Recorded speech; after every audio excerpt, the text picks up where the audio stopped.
Hi, is this the Borg? Oh, we'd love it if you could come to Earth and colonize us. How is it that this school has an insane amount of technology? You can get a wash, rinse, and a shave just by walking through a portal door. They can cure you of all diseases by wiping a wand in front of your head. Yet, I see students in wheelchairs. Are they just electing to want to sit and not walk around? Is that the thing? Something tells me this ain't gonna be pretty. Star Trek Starfleet Academy is an abomination. So far, it is getting ratioed on YouTube and on X, and there are, of course, media outlets already running damage control and wokies freaking out on social media because some people don't like it. You serious? So here she is. She's chubby. So this is a real person from the TV show. Yes. Oh, I thought this was like at a convention or something. Deep hurting. Deep hurting. Nobody. It has been on YouTube now for free for 5 days. And it has 100. This morning it had 172,000 views. Only in the States. It's not available other parts of the world, apparently. Okay, but still, not that matters. There's still millions of people in the States that could have watched it and should have watched it. The Drinker's Review has over 850,000 views on it. Nerdrotic's review had almost 500,000. Well, his live stream of the Spock action figure doing nothing. 1,300 people live watching. Yeah. Nothing. Yeah, oh, wait, you serious? Let me laugh even harder. But like just one of the most distracting elements like of this particular episode that I watched, which is like an hour and 15 minutes, is how it just so heavily leans into just that CW style of tropes that feel just so wildly out of place when it comes to Star Trek. Hello, 911? No, I ain't calling a snitch. I got a real emergency. Yeah, I hope. We saw him in the shuttlecraft earlier, where the ghost from Destiny, because Kurtzman can't think of anything original himself, was scanning him, and it was bringing up all of his charges, which were like, they were like minor, major, you know, and it's going through all of them. Then he assaults the guards there, bites one of their ears off, steals the shuttlecraft, can just talk to the computer and say, do whatever I want, I'm a prisoner. And it went, okay, I don't care. Nearly kills them all by crashing it, which should have killed them all. And then they capture him, take him to a prison. Holly Hunter finds out about it, goes over there, and then says, well, for minor infractions, we can put you in start.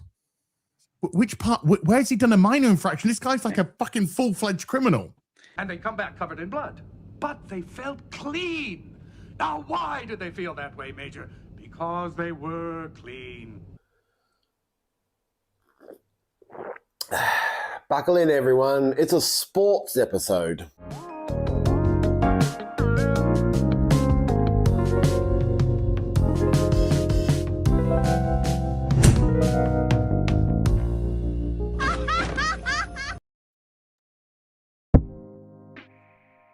Hey, good afternoon, everybody. Yes, you're surprised to see me here today. This special edition of the cafe. We didn't have one last night. We decided to do something today, something a little different. Yes, as you can see, we're going to be talking about Star Trek Academy. And we have a panel today also with us. So we're going to bring them in a minute. But I just want to get a couple things off. You know, just get rid of the business of the day. If you are watching, don't forget, we are have a merch shop at shopcuticast.com. We just put up a new 10% off on there. Type in the promo code ROSES. We'll get 10% off. We have some Valentine's Day shirts there for the anime fans out there. You know, we have our waifu shirts are back in stock again. So do check that out. Also, don't forget, tomorrow, big day tomorrow, Peter Jurczyk will be joining us. Yes, that's right. The great Lando Malari will be here 8 p.m. Eastern, 7 Central on the Babylon 5 retrospective special on Science Fiction Snob's channel, Tennessee Tabletop Tavern and Sci-Fi for Me will be running it on all 3 channels. And also, we've rescheduled it. We will be re-airing this Friday, 8 p.m. right here on Cuticast TV. So if you've missed it, you'll be able to see it in its entirety. We'll bring that to you as well.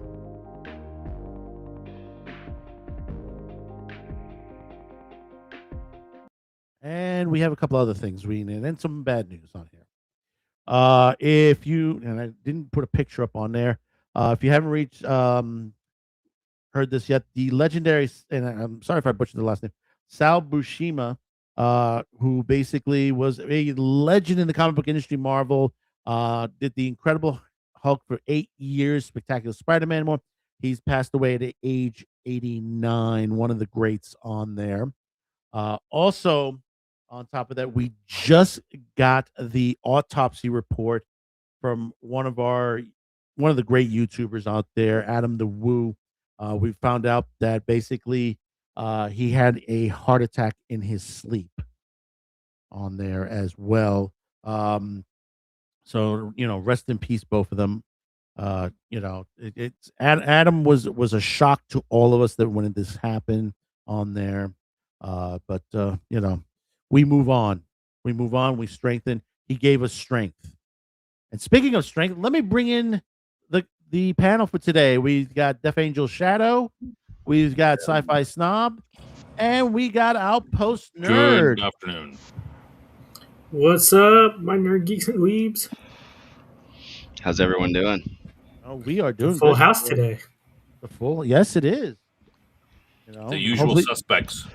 Well, we might have more. It depends. I sent out a lot of invites today, so because we were doing it in the afternoon. Well, we're not good enough for you.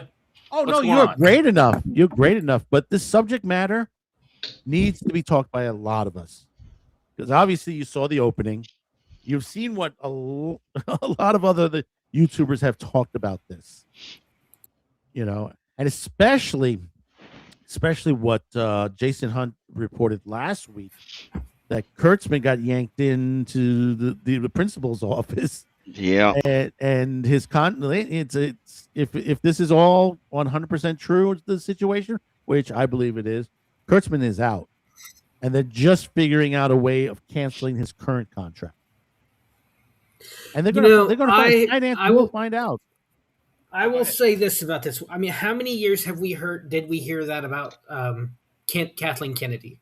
So I reserve my celebrations to when they're walking out the door. Because it seems like every 3 or 4 months for the past 3 or 4 years, we heard Kennedy's out at Star Wars. Kennedy's out at Star Wars. And it didn't happen until just a few weeks ago. So that's how I feel about it. I hope he's gone. Well, I hope they bring in someone that loves. This is Skydance, not Disney. I know. I'm just saying. I'm just holding my breath. I don't trust. I don't blame you at all. Don't hold your breath. Yeah, I don't trust. I'm with you. So this week, of course, obviously, last week, excuse me, we had episode 3 drop, and I tell you, after seeing episode 1 and 2, and I said, "Oh God, this is so horrible." Can they go any lower? Yes, they can. Yes, they can on this one. Little Shop of Star Trek. Yeah, Little Shop. Could you hear that in your mind when this? I kept waiting for the plant to say, "Feed me, Seymour." I kept waiting for it. But I'm going to go over a little bit of the plot for you, so at least everyone that's coming in, so at least they know if they didn't watch it, at least they get to the situation. And then we'll go over the photos a little bit. You wouldn't have to. Yeah, exactly. We did the suffering. You don't have to sit and watch it. But also, here's the other thing. The ratings are starting to come in. Now, we're waiting for the Nielsen's. But it looks like from overseas to U.S., this ain't doing well. Taylor Sheridan's TV series, Multiple, which is over. They've already passed through. Landman just ended 2 weeks ago. They're still in the top 10. South Park is in the top 10. Frasier is in the top 10. Where is Star Trek Academy? Nowhere near the top 10. Frasier's good. The new Frasier? No, this is the old Frasier. Oh, the old Frasier is beating it? Is in the top 10. Well, because there is a new Frasier, you know. Oh yeah. Yeah, There's a new that Frasier, wasn't but that good. I It's watched it all.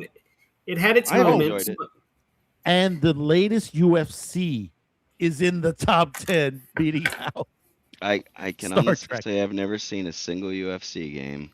oh, it depends on who's fighting. Depends on how good it is. All right, let's get into this. It's episode 3, Vitus Reflux. That is directed by Doug Amariski, written by Kelly Rossetter and Alex Taub on there.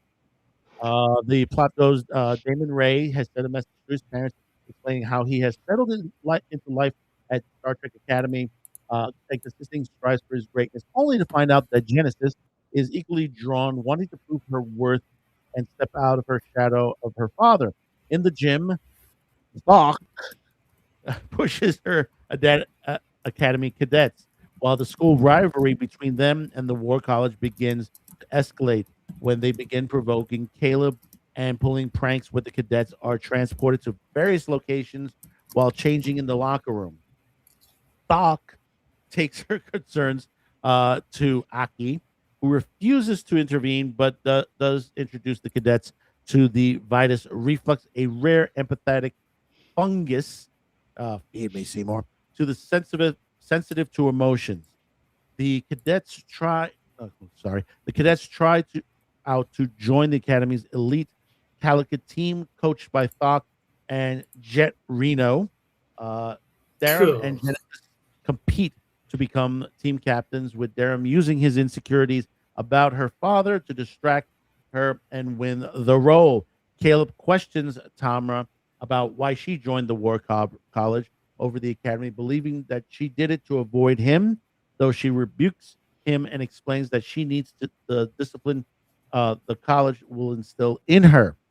The pranks continue, and Aki accuses the War College Chancellor Kelrick of helping his cadets, which he denies. Starfleet Academy challenges the War College to a secret late night Calica match to settle the score. Darum's aggressive strategy backfires, and Genesis takes over as captain. Ooh, big, strong female. Implementing a strategy using Sam's abilities to obscure their opponent's view.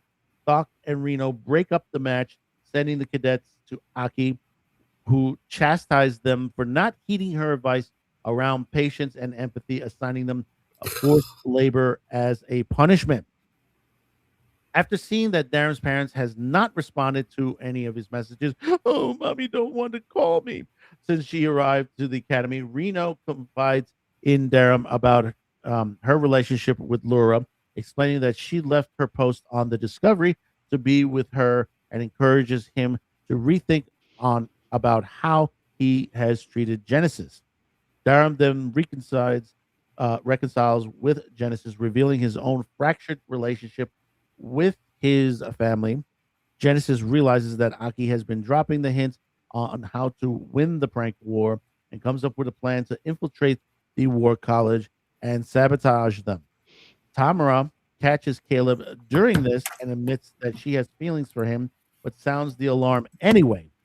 The Vitus reflux begins to grow out of control in the college dorms, and Kelrick ultimately admits defeat to Aki, who later explains to Caleb that the core tenet of Starfleet is working out ways to disarm opponents without restoring full-on conflict.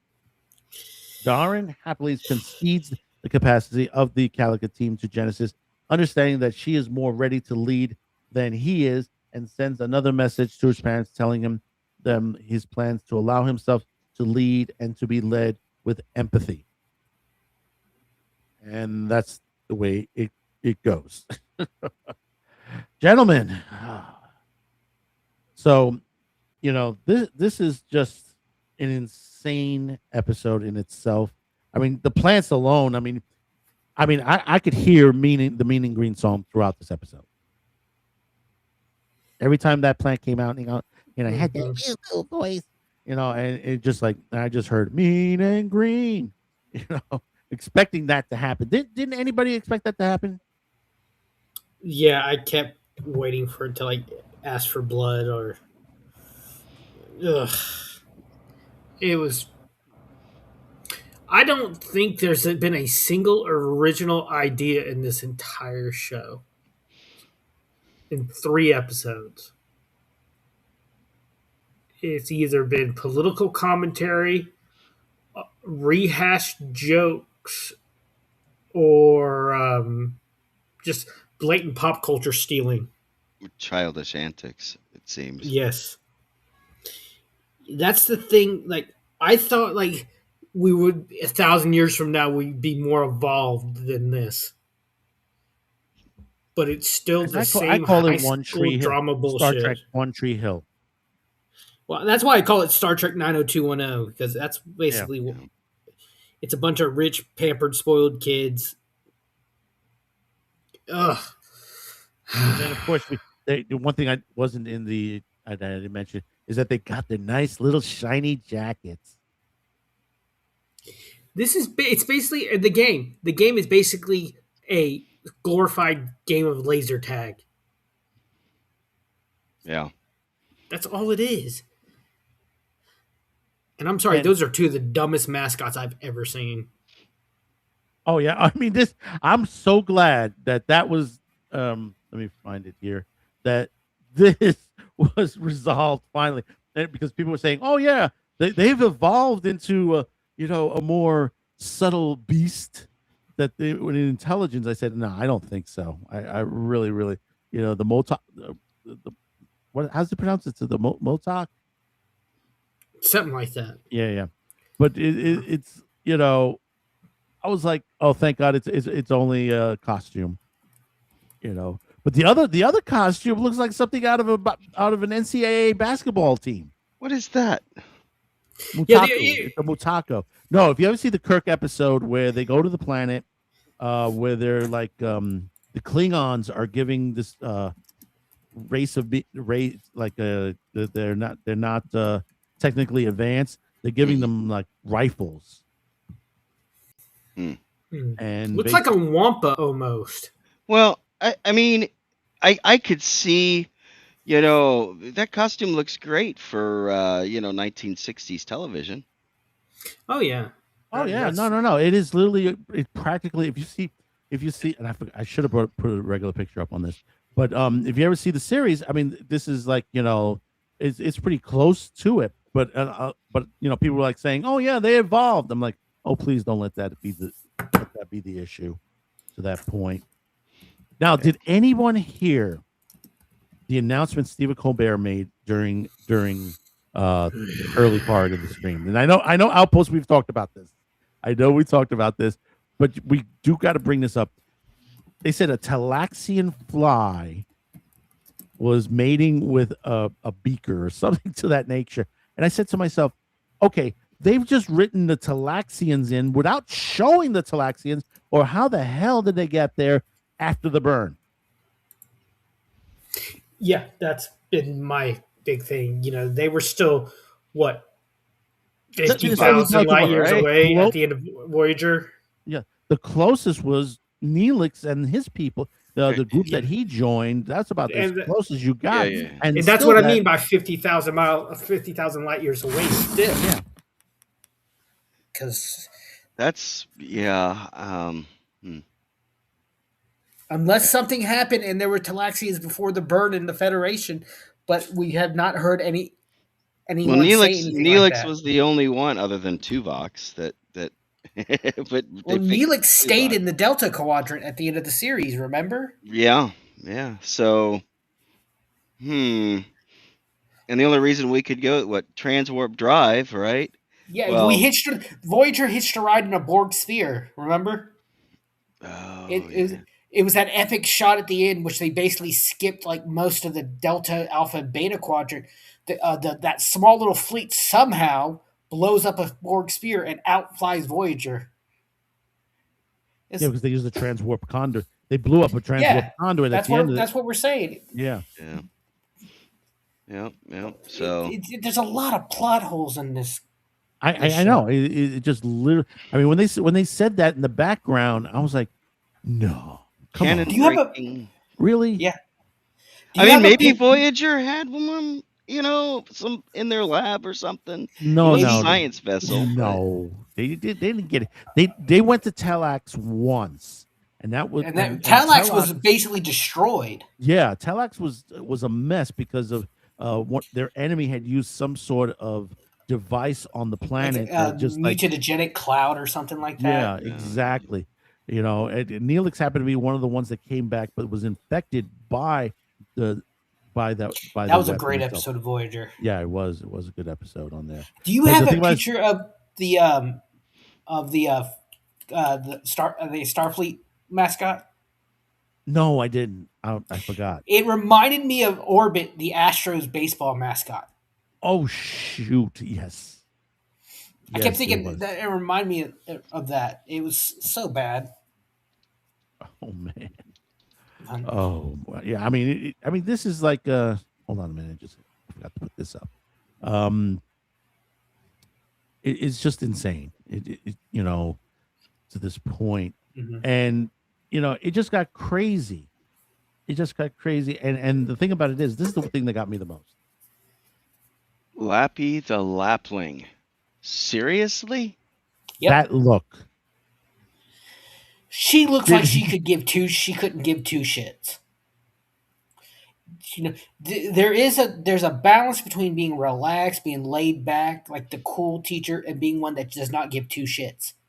She looks like she does not give two shits. I mean, all over the place. I mean, she's barefoot throughout this episode.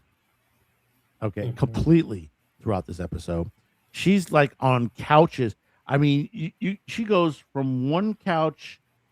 And let me bring up the other one. Did I load it? Was it supposed to be a To mailman another or something? To another. I'm looking at pictures of this thing. Basically, it's an overgrown salamander. Yes. Oh, she's. This is And my those- favorite shot. those are it some- reminds me of Family Guy, where they have Kirk sitting on the chair and he's flipping out and sitting all these Yes. weird ways. Wow, she's got some huge quarters there.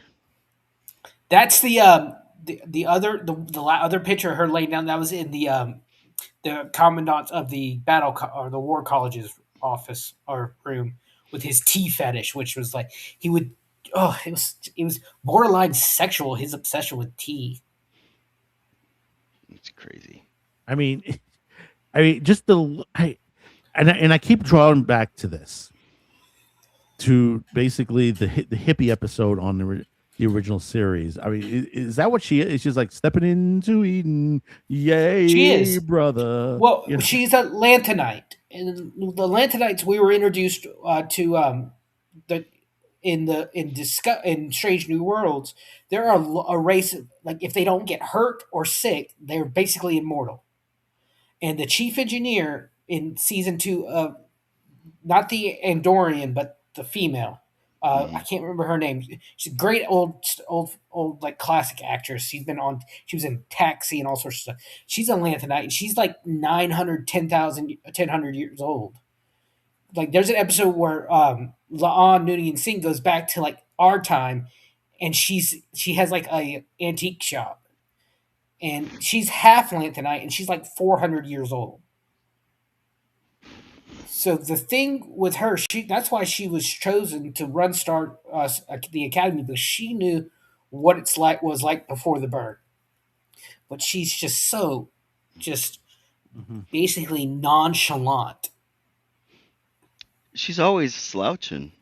Yeah, it's like right now. I'm not gonna lie. Right now, I'm leaning back in my chair slouching. But if I was doing a video call, if I had a business meeting or something over Zoom, I'd be standing up straight, in my chair. She's just like, "Oh man, you gotta open your brain, man. Take kids are our future, man." That's all she is. Now, guys, if you're in the chat, I do apologize for this. Something's wrong with our restream. It's not picking up the chat. So before we go any further, I just want to say hello to D-Pan Sack out there who's joined us. Heavy Stones, you're new. Welcome. You're new to the chat on there. Let me see. Heavy Stone says, dumbest mascots ever. Conehead, eat them tachyons. D-Pen Sack says, is this Captain the poster person for the 32nd century IKEA? Basically, her room, her quarters is full of old stuff. Yeah. I mean, this is like, oh my god! Well, and just wait till they introduce Carol Kane. They haven't even. Yeah, that's Carol introduced Kane was the actress I was Atlantean thinking of just a also. minute ago. Yeah. Yeah, 'Cause that's who she's I was talking Atlantean about just a minute also. ago. And there's an episode of last season where like they're stuck in the middle of this asteroid field or something. Ship can't move, communications are down, and they have to basically like wire the entire ship. And they only have maneuvering thrusters, but it's so like finicky that if they go too far one direction, they'll be destroyed. So what they do is they go into Carol Kane's quarters. She has all these old, like from the 1980s and 1970s telephones, and they wire them up, literally running through the length of the ship. But she even had, that famous cat one that she had all these things. So her loving old things is not really all that a big deal to me, because we've seen that with other Lantanites. They have old fashioned things that they got comfortable with in their lives, so they keep them into the future. So Yeah, but don't bother me that she's Lantern. But this was the crazy of the episode. This was crazy. Next to did we need a partial nude scene from Caleb? Really? No. To be beamed in during a class, to be, I mean, yeah, go ahead. Now I will say this. I didn't mind seeing Genesis in that scene. Of course not. You would. Well, okay. Here's a question I had since I watched that. Sam, why the hell did she need to take a bath? Oh yeah, no, I was the same way too. I was like, what? Yeah, the doctor's never taken a bath. Come on, photons get dirty too. No, they don't. Sure they do. They dust fall on them, all kinds of stuff. Nope, they're permeable, as Caleb put it. Couldn't even use the right word. It was gratuitous. It was eye candy. That whole yeah. Yeah, one side to the left we got to the right we're like, my God, why did we have this? She's not ugly. Sam, the actress, no, is she's not ugly. She's not. But that's it's not befitting of her. Yeah, I mean, I'm sure she's a nice woman. This is what people need to realize. When I'm saying I don't like these characters, I'm talking about the characters. A lot of people say, "Oh, you don't like the characters? You must not like the actor playing them."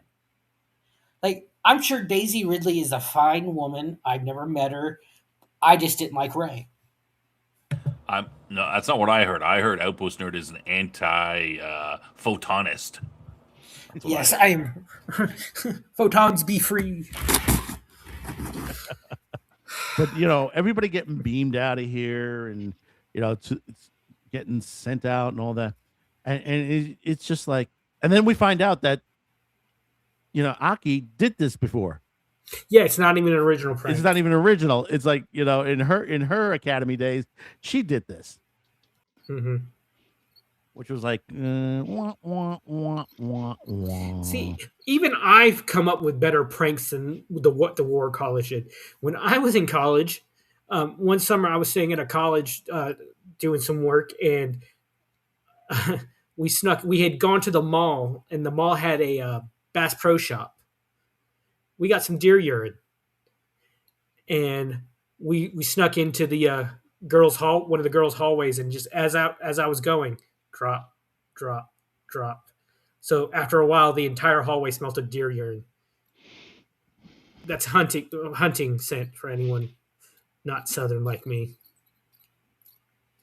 So and then after this, is this Captain the poster person for the 32nd? That's funny. I think you already read that one, didn't you? Yeah, I did. Yeah, they're not showing up. That's kind of weird. It's weird. It's not showing up in my chat. I saw a stream earlier today too, where nothing anybody was posting was showing up in in the Was it- chat. Were they using Restream? Yeah, yeah. So maybe it's Restream. It must be restreamed. So if any of you out there that are watching right now, we got 10 people in there. Oh my God, we got 10 on here. I'm on the 14 a minute chat ago. too, so. But our friend Deaf Angel Shadows will be helping you in the chat. If anything, he'll direct it to us. So basically, we got somebody watching on there. So don't worry about it. Don't worry about it. So do enter your comments on there to the show. So we move on a little bit, then we go to the Arboretum. And Aki brings out, of course, the plan. The Audrey 2, as we call it on there. It has the most annoying. I mean, it's a parrot. It's just literally a parrot. Yeah. She says, it's an empathy plan. No, it don't sound like an empathy plan to me. It sounds like it's just repeating everything you say. Mm-hmm. It's just the most ridiculous thing ever. And it's like foreshadowing, to the point where, she's putting it out and you're like saying, ooh, that's something's going to happen with that plan in this episode, isn't it? And then she's like telling them, teaching them how to plant them and all that. And then Sam does this. Oh, come on. Don't lock up on me. There we go. What the hell is she doing here? Is she trying to lick it? Yeah, she was, if I'm not mistaken. She almost ate them. Have you ever eaten those marbles? They're delicious. Come on, man. That's blueberry flavor. Explains so much. Explains so much. The silicone going to his head. And then, of course, we get into war games with the kids, and in their beautiful uniforms. I was like, what the hell is this? You notice what color their shirts are? Red. Exact. So you knew they were going to lose. And the thing that gets me, let me. They flip the colors again. Is red back to being I don't know. All we've seen is that ugly gray uniform. So they're playing laser tag there. Is that what that is? Yeah, this is what it is. They should have lost. I mean, they just learned the game yesterday, and the other team's probably been playing for years. I mean, 100 years they've had a team. Yeah. Like, these guys should lose. I mean, they literally got the team together. They said in the thing that, what's her name says, Genesis says, hey, look at the stuff I have to work with. Look at the, the window lickers that I got to work with. I need you, buddy. I mean, they should have lost. Oh, I did get it. I did get it, the mascot. There he is. That's the mascot, yeah. So cute. I just want to give him hugs. Looks like something. Like I said, it looks like something out of the NCAA or the Hornets. Remember the Hornets? Yeah. Mascot. It almost looks like the Hornets mascot. How are they doing now? I have no idea. I don't watch basketball. Just the way its stomach flares out and its head is so big reminds me of Orbit from the Phillies. Or the Astros, I mean. Now, it's interesting the phasers that they're using. And the thing about it is, it's not new. Most people don't realize that this is not new. I think the episode was called, is it Gambit 1 and 2? It's a two-parter. It's the Next Generation episode where Picard goes undercover on the pirate ship that basically they're stealing these Vulcan artifacts. Yeah, they were artifacts. They're artifacts. Yeah, but the first thing you hear is like Captain Picard is dead, that he was shot with a phaser. But then later on you hear is like, no, it wasn't really a phaser. It was a transporter weapon. That's a good point. I didn't realize that. Yeah. So in a way, that's what these are. It's similar to that episode. That basically I mean, you didn't see it. It was off screen. Obviously, they didn't do it on screen. No, they did it. They did it to Riker on screen. Did they do Riker? Oh, yes, they did. Yeah. Yes, they did. Yeah. But with Picard, it was off screen. Yeah, with Picard, it was off screen. I mean, it makes logical sense, right? Like, I mean, imagine if you had transporter technology for 800 years. And, high technology is that much around. Of course, I mean, we'd be doing that too. If, why wait for the guy to leave? And, he's always like, no, you didn't hit me. No, I hit you. Come on. I mean, you shoot him and he disappears and goes into the, I mean, it makes perfect sense. No more arguing about whether I got shot or not. Yeah, I agree with that. Perfect. It's just like, okay, this is just another example of them using an old idea in the show. I think is the point. But I agree with this. Oh God, it hell must have froze over. I'm agreeing with Snob. It's just logical. Yeah, it is. It is. But the thing about it is, and the thing is, this is what got me. It's Sam goes, "Oh, it's laser tag. Oh, that's gonna be fun," and then suddenly, she's photonic. What's gonna happen? I mean, here you got this going on here. Then later on, she's like, "Hey, I'm see-through, bitches." It's like, what the freak happened there? And then Caleb goes all like, "This reminds me. Oh my God! For was it X-Men 2 in the in the danger room? That's what this scene reminded me of. When all the X-Men all the kids are in. Then Wolverine goes kind of all solo and kills the off screen the Sentinel. This is what it reminds me of. Everything's blowing up, and then Caleb goes all solo and destroys the little probe thing.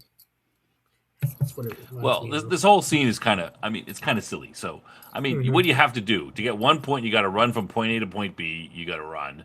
And if you're the first person to ring this bell, you get an extra point, right? So there's no point in waiting around. Things are just going to shoot at you. You don't get any points by living for a certain amount of time, by hiding until the end of the game. You only get points by running. Exactly. So it's really just a race. Can I run from point A to B as fast as possible and get there?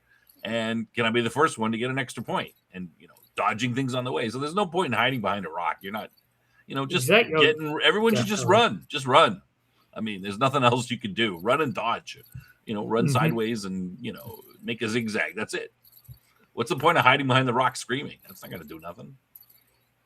Make you target. That's all it did to her. It's just it's just longer. The longer you stay on the field, the more likely you're going to get shot. It's just played for jokes, right? Like they're all going to fall over each other, trip, and hug this rock. I don't. Again, you already made the point that she's photonic, and we later find out that she can't be hurt anyway. So she should just be running through the thing and getting every point because she'd never get shot. She should be winning this. She should be the captain. Yeah, she's impervious. Now, the other thing that got me, and I'm sorry, we're seeing some Vulcans and Romulans, I guess for the first time in this series on here. And let me see if I have that picture. Yeah. Could someone tell me, okay, Romulans giving the middle finger? Did anybody catch that? Did anybody catch that? Yeah. Of course we did. Oh, yeah. It's pretty obvious. Yeah. Couldn't miss it. What the hell? The language, number one. That alone on there. Our cultural icons about flipping people off has survived 800. Well, yeah, it's 1,000 years. 1,000 years from now. Yeah, right on. Flipping the finger, and 800 years later, it's like they're still going to be watching the show, Madman Cafe, in 1,000 years too. I guess. Do y'all know the origin of how that became an insult? Flipping the bird became an insult. It's a fascinating story. I learned in history class. Basically, when crossbows were invented in medieval times, they were so big and bulky that the only way an operator could reach the trigger was by their middle finger. So when you were captured, when they would capture crossbowmen, they would cut off their middle finger, so they could never shoot again. So back in medieval times, they had that moment when both sides were on either side of the battlefield. They had those taunting kind of like screw you kind of things. So what these archers would do, they'd show the enemy their middle finger, telling them, hey, you haven't captured me yet. Fuck you. So that's how it became to mean fuck you. It's fascinating to me.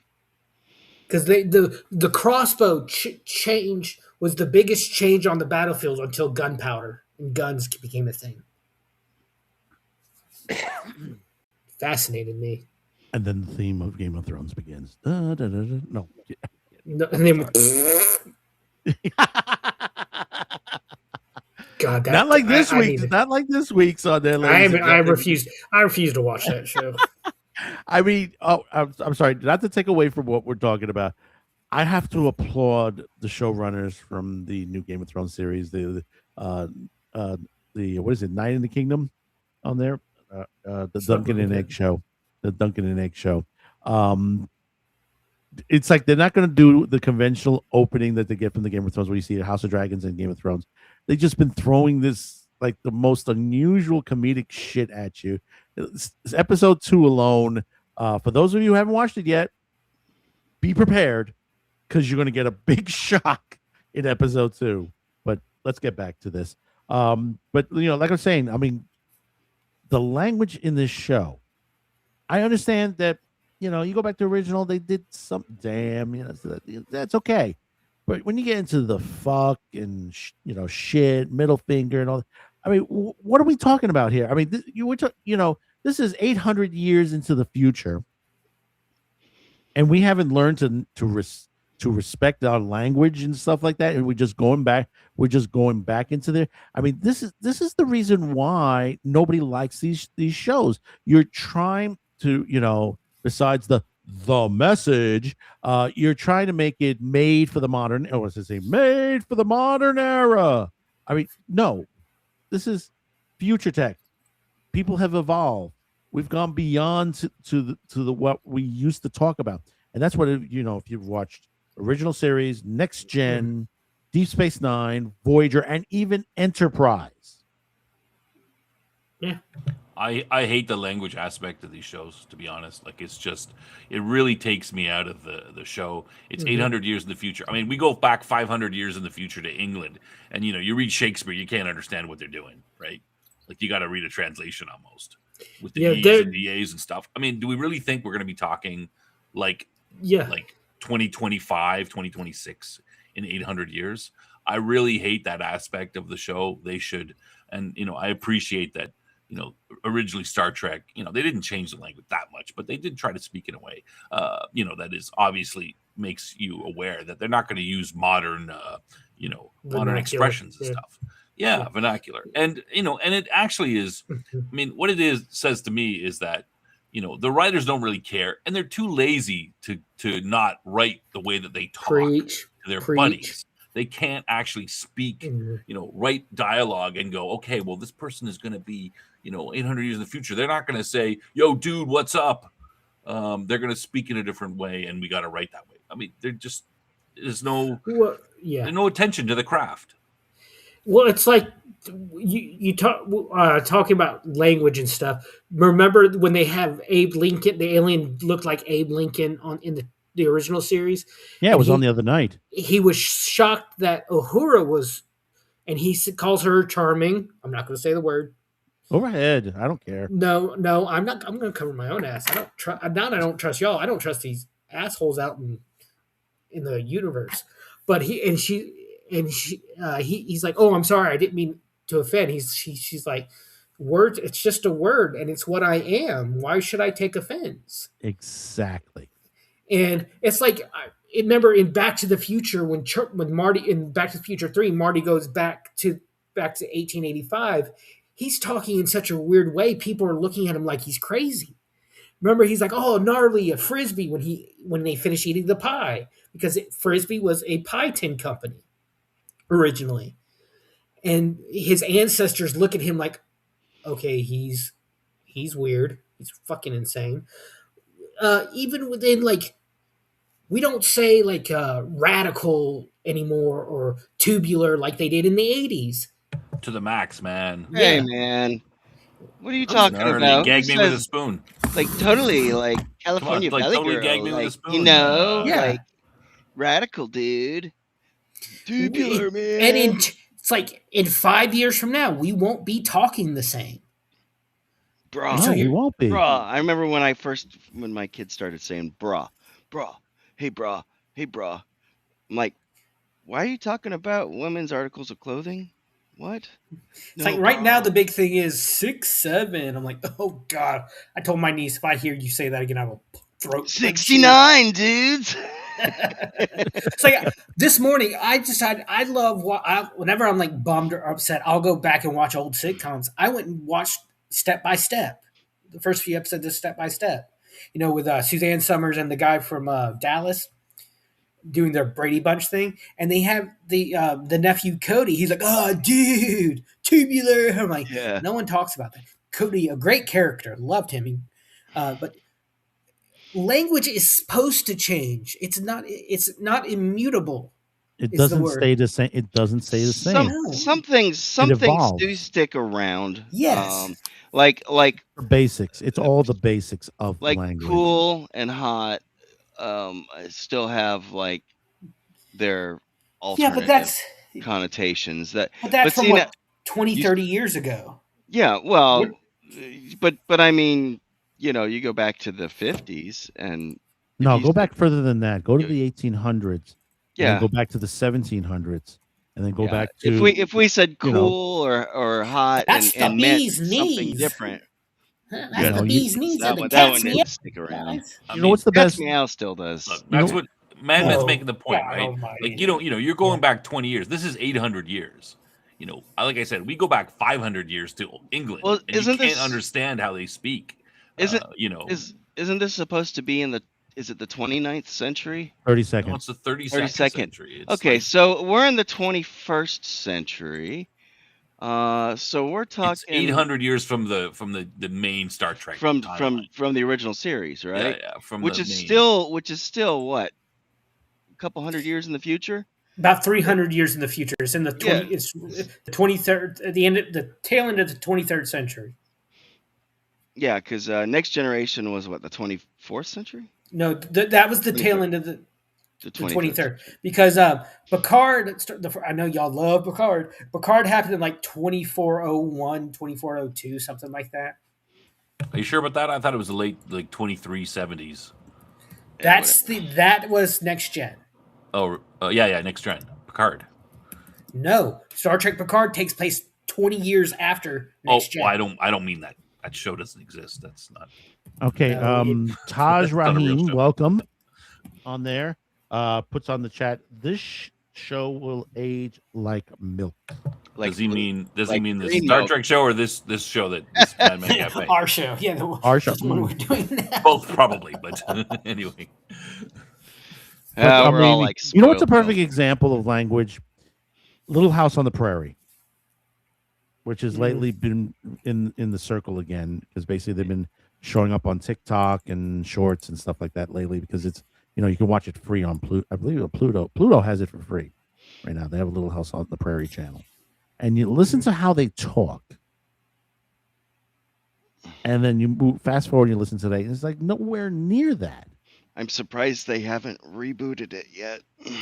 No, I don't. Oh, they've been talking about that for the last 5 years now. I think we are coming to that point though, where they're going to start going into. I think some of the old westerns are going to make a comeback again. Well, we had a time in the '80s. Remember when the Magnificent Seven? There was a TV series, and a bunch of that. I think those are gonna come back into vogue here probably in the next 5 years. Taj Rahim has come back and said, "No, he said, I was talking about the Starfleet show." Thank you, at least. But no. Speaking of reboots and stuff like that, and I just got this note this morning from my normal news line. Dirty Dancing and Darkman are going to be rebooted. Dirty Dancing, huh? Well, you know what the funny part is? They said, "Well, it's going to be Dirty Dancing 2." I said, "No, there was already a Dirty Dancing 2. It's called Havana Nights." So this would be technically Dirty Dancing 3. And they said, "What's her name's coming back? Joel Gray's daughter's coming back for this one." So what's going to be is this going to be a modern town? It's set in the current era now, or No, there's nothing said. This was just announced. Yeah. But supposedly the Darkman version of it, there are 2 scripts. Sam Raimi will be coming back on this. He says there are 2 scripts ready for Darkman. They're just deciding which one they're going to go with. Yeah. So this would be like the 4th Darkman movie.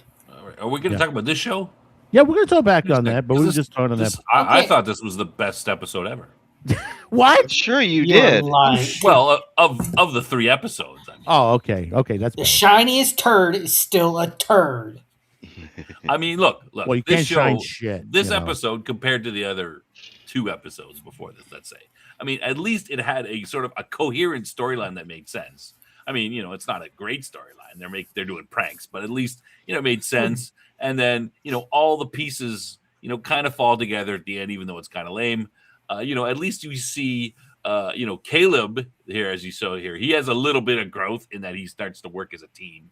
Though I don't think they really have done a good job of showing how alienated he should be from the show, which is just crappy writing. Well, no, the But, thing is that this kid at was, least they have that, and yeah, then he was well, raised hold on, on his let me own. just say, Yeah. let me just say that, and also that at least we have this conflict between Genesis and then what's the Alien Jock Boy. Boy, Bully Boy, and at least there's some sort of growth and development mainly from Bully Boy, but at least there's something there. I mean, at least there's a some writing that kind of shows some character growth. Yeah. I mean, there's too much crap to save the episode, to be honest. But at least the writers have shown that they can, put together some. I'm not going to say coherent storyline because there's just too many other problems with the, the stupidity in the episode. But at least the characters are going somewhere, maybe sort of, not very far. Well, Mao. I'm trying to find the good here. Yeah. Mao, if I pronounced that right. New to the chat, welcome. We just have to pray for all these cadets to fail first year so we can cast all of them. Change the cast, I guess that's what he means. We can just kick them off and bring someone else new. Well, I mean, I actually don't have trouble with, all of the cast. I mean, I think it's mainly the writing. I mean, having a hologram and then treating them like a regular person. And I mean, it's just, there's, the tropes, we find out that Genesis is, her dad's an admiral, right? Yes. So she's got daddy issues. And then the other bully guy is one of these, he's like the rich kid whose parents send him away send him away to school, like in Switzerland all the time, and they don't give a crap about what he's doing, and they ignore him. They're just rich, and they watch their phones all the time. Exactly. He's like, I mean, want attention. it's very he wants attention. So instead of acting out, he's trying to be the best at everything, and they don't even really care about that. I mean, that's a pretty a trope. And then he goes Caleb to is the worst guy person on this series. Caleb's the guy who's trying to he's been on, but they still don't do a good job writing him. He should be way more like this is he takes a day and he's like, okay, I'll kind of hang around with you guys. He should be way more on his own. He should be stealing from his friends, trying to escape, and it should be a lot. He's just like, oh, okay, I guess I'm good now. I'll be friends. Yeah, that's the thing. I spent 15 years by himself. What the hell? Yeah, bad writing. But Mao.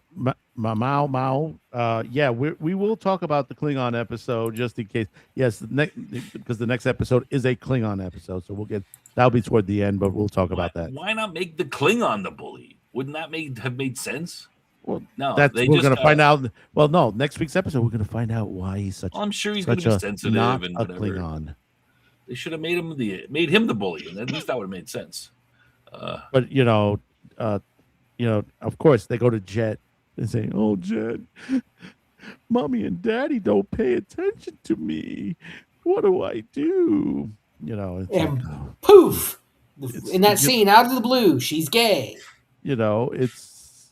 I don't remember that from Discovery. I really like that scene. Really, I mean, it wouldn't have bothered me if they had some sort of reason for that scene for making them lesbians and but they actually, in front of one of the cadets that they're supposed to be, they talk about the intimates of their relationship. Like, oh, well, we fight about going, what restaurant we want to go to. So that's not something you tell your students. That's none of their business. And why would you tell them for? Like, it's just stupid. The thing I have, you bring up a good point. These teachers don't have that professional distance that they need from their the students. It's like I worked in the school system for 3 years, And there were a few times where I'd be out and about at Walmart or the store, and I'd see one of my kids. They'd run up to me, and I'd say, "Hold on, right there. Tell your parents who I am first," because I didn't want them to come up like they were just running up to a stranger. So there's this professional distance that does not exist between the cadets Yeah, and the professors. for sure. And let's say you're at the you're at the you're at the pharmacy or something, and the kid goes, "Oh, hey, Mr. Smith, good to see you." And you're like, "Oh, well, hey, little Johnny," right? You just make sure they call him. You don't say, "Hey, call me by my first name," and by the way, I just wanted to tell you I'm here getting my hemorrhoid cream and stuff. Just so you know, like, I mean, it's none of their business, right? Like, you're not gonna tell. Like, it's just foolish. Why would you tell the person any of that? It's not it just that professional distance, and it comes from the top. I mean, let's talk about Captain Holly Hunter. I mean, she's the worst. As you mentioned, padding around in her pajamas and bare feet everywhere, slouching on the couch. Like, I mean, that's not even comfortable. Like, and she's talking to her number one during this, right? I mean, the cadets I think it was last episode, but the cadets, like, she comes to her personal quarters and the cadets are in there waiting for her, right? Like, can you imagine? No. What would happen if the general is like, one of his privates is mad about something and he's I'll go see the general, and then the general goes into his private quarters and the private's there going, "Hey, sir, I got something I want to talk to you about." What the hell? How did you get in here? Get the hell out! You're under arrest. Like, that was what would happen. Like, I mean, it's just, You're going off to Leavenworth. were they going through her? Was she? What were they doing while they're waiting for her? Maybe going through her personal things and like, "Oh, what's this? What's that? What's he got here? Oh, hey, look at all this, all the write-ups on all the officers and how how they're doing their performance reviews. Oh, let's go through her personal papers." And, I mean, it's just crazy. Like, the show has no idea how a military works or how things, or even just normal people work. Like, it's hilariously funny. I mean, getting back to this picture, I mean, did anyone in their head, I mean, you could start off with 90210, Dawson's Creek, One Tree Hill, and every other CW show. I mean, this is just literally the playbook of all those shows. Oh, I did love you, but why did you join? Was it my fault? Because I have feelings for you. And it's like, oh my. It's because I'm a teenager and I don't know how to process my feelings and I didn't know what to do. I mean, you're right. Her choice bothered me. You are the president of your planet's daughter. Your life was probably itinerized to the minute. And you're saying the moment you get a chance to finally leave your planet, something you led a movement for most of your life, you want to go to a place that's just as rigid? She should have gone to the academy. She said she wanted that freedom. That freedom is not something you're going to get at the war college. I bet you she's going to switch before this season's over. She's going to transfer to the academy. I actually didn't have too much of a problem with that in the concept, right? Like, foreign leaders sending their kids to a different military academy to sort of but her father didn't send her. She said she chose it. Yeah, she chose to go agree. to it. I agree, but I mean, that wouldn't be so weird. Like, you're like, okay, well, guess what? I want to send my kids to these. We just made a deal with these, just like in kingdoms, your daughter would marry the other guy from the different kingdom to cement the relationship, that kind of thing. I mean, I can see that. I mean, I agree with you. It doesn't seem to make sense that she would go to the war college and then their brother would go to the less military. But to be honest, I don't really see what the difference is between the war college and the Federation. Hold on. Let me ask a question. The mascot guy's her brother? Yeah. Yeah, he's the weird guy. He's always he's in the second episode at the very end, he's the guy who's I did not rooming with Caleb and Bully Boy. And he comes out and he asks a bunch of stupid questions. He's bouncing around. He's acting like an idiot. I mean, he seems like an idiot. I didn't But catch that. like, I don't see the. Yeah, I mean, I don't. It doesn't really matter to me. It I mean, doesn't his seem to character is fit so her. hidden behind there. Nobody's really caring about him at the Yeah. moment. I mean, he's just it's almost like he's the comic relief in a way. Yeah, he was really the bad comic comic at the end relief. of that. Yeah, it wasn't funny either. It was just stupid. Yeah. I mean, like I said, I think there's a problem with this whole, the War College and the Starfleet Academy. Like, what's the difference? They all live on the same campus across from each other. We haven't really seen anything that, they do PT at the same time. They're all doing the same stuff. What I don't see the difference. They all seem they're all the same age. Why not just, take your War College and go, hey, you know what? Because we don't need to fight war so much, we're going to make this college a little more, touchy, feely. We'll change the curriculum a bit. Let's, less hand-to-hand combat, and a little more, I don't know, and biology or whatever the hell they do. I mean, the whole thing doesn't quite make much sense. And the thing is, the inhibitor device on her, on her neck, and it almost reminds me, if you ever saw Smokey and the Bandit 2, where Jackie Gleason had that device on him. Anytime he's stressed out, and it would go off, an alarm would go off, and he'd go, oh. I mean, that's what I was kind of expecting every time that, because that thing was going off like crazy in this scene alone. Yeah, I mean, it kept going from what is it, green or blue, whatever the hell that is, to red. I don't see why they need a separate academy.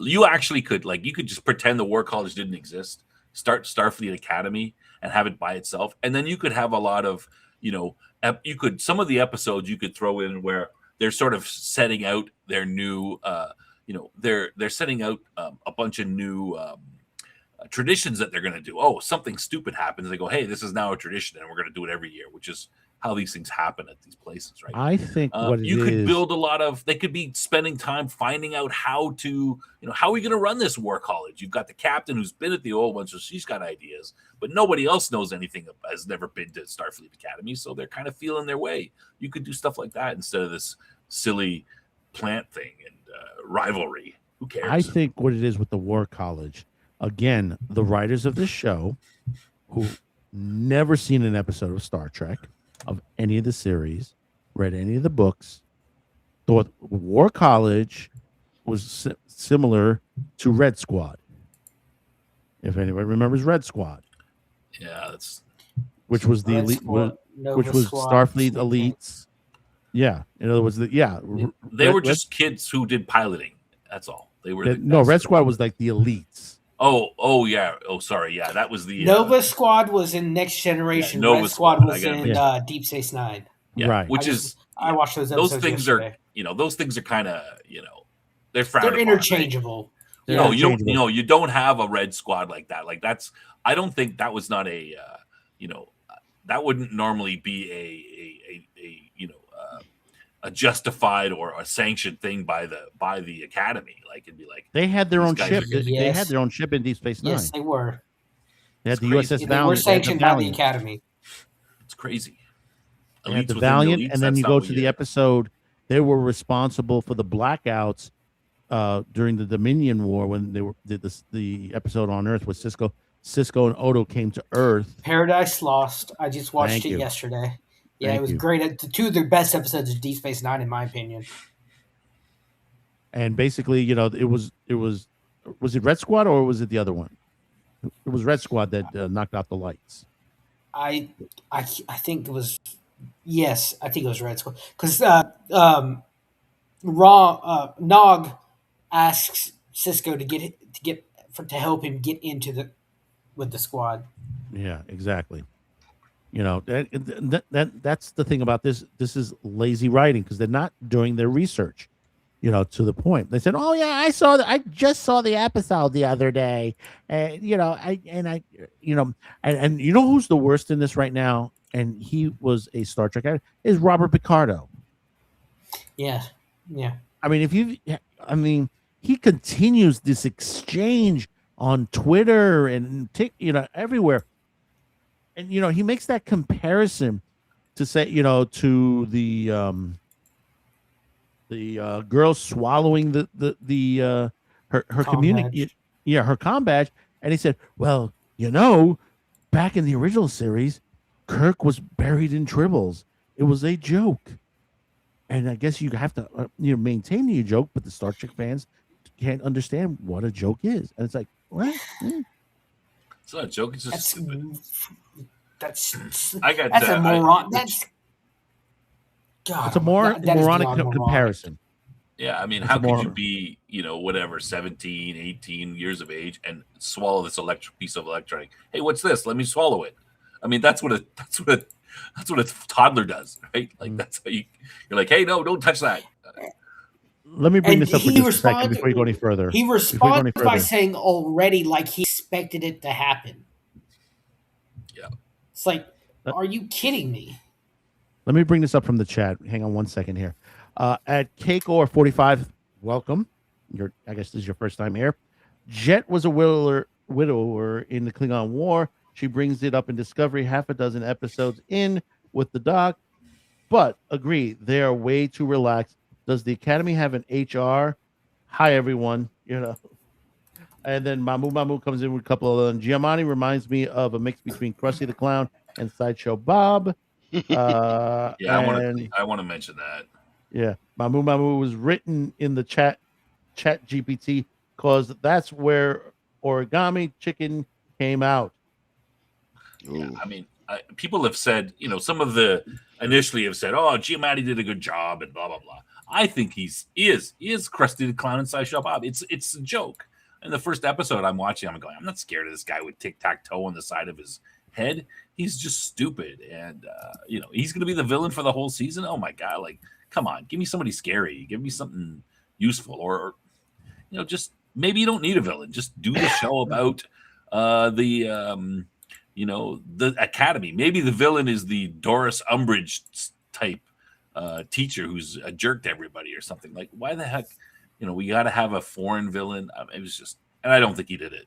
I mean, one thing is fine, but the character is just stupid. One thing I hated with Next Gen, and we have Peter coming tomorrow on there. Speaking of that, on Babylon 5, Andre Kasulis was one of the villains on Star Trek, and they underutilized Tomalak. Tomalak. He left. He left to go do Babylon 5. Yeah, exactly. But still, he was underutilized. There was certain people that were underutilized on there. It's like Denise Crosby when she returned as as her daughter. She was good. That was really good. She did way better. She was way better as a than Robin. Tasha Yar. Yeah, she was great. I loved her as that, and they should have brought her back on more occasions. To be honest, Jeffrey Combs is great on everything in Star Trek. Lita Alexander. Lita Alexander, that actress was Gates McFadden's stunt woman, and she did a lot of background. She was a lot of she did a lot of background acting in Next Generation before she went over to Babylon 5. Bill Mumney, I know he did a very big episode of Deep Space Nine, and he talked about how they were so much stricter in Star Trek than they were on B5.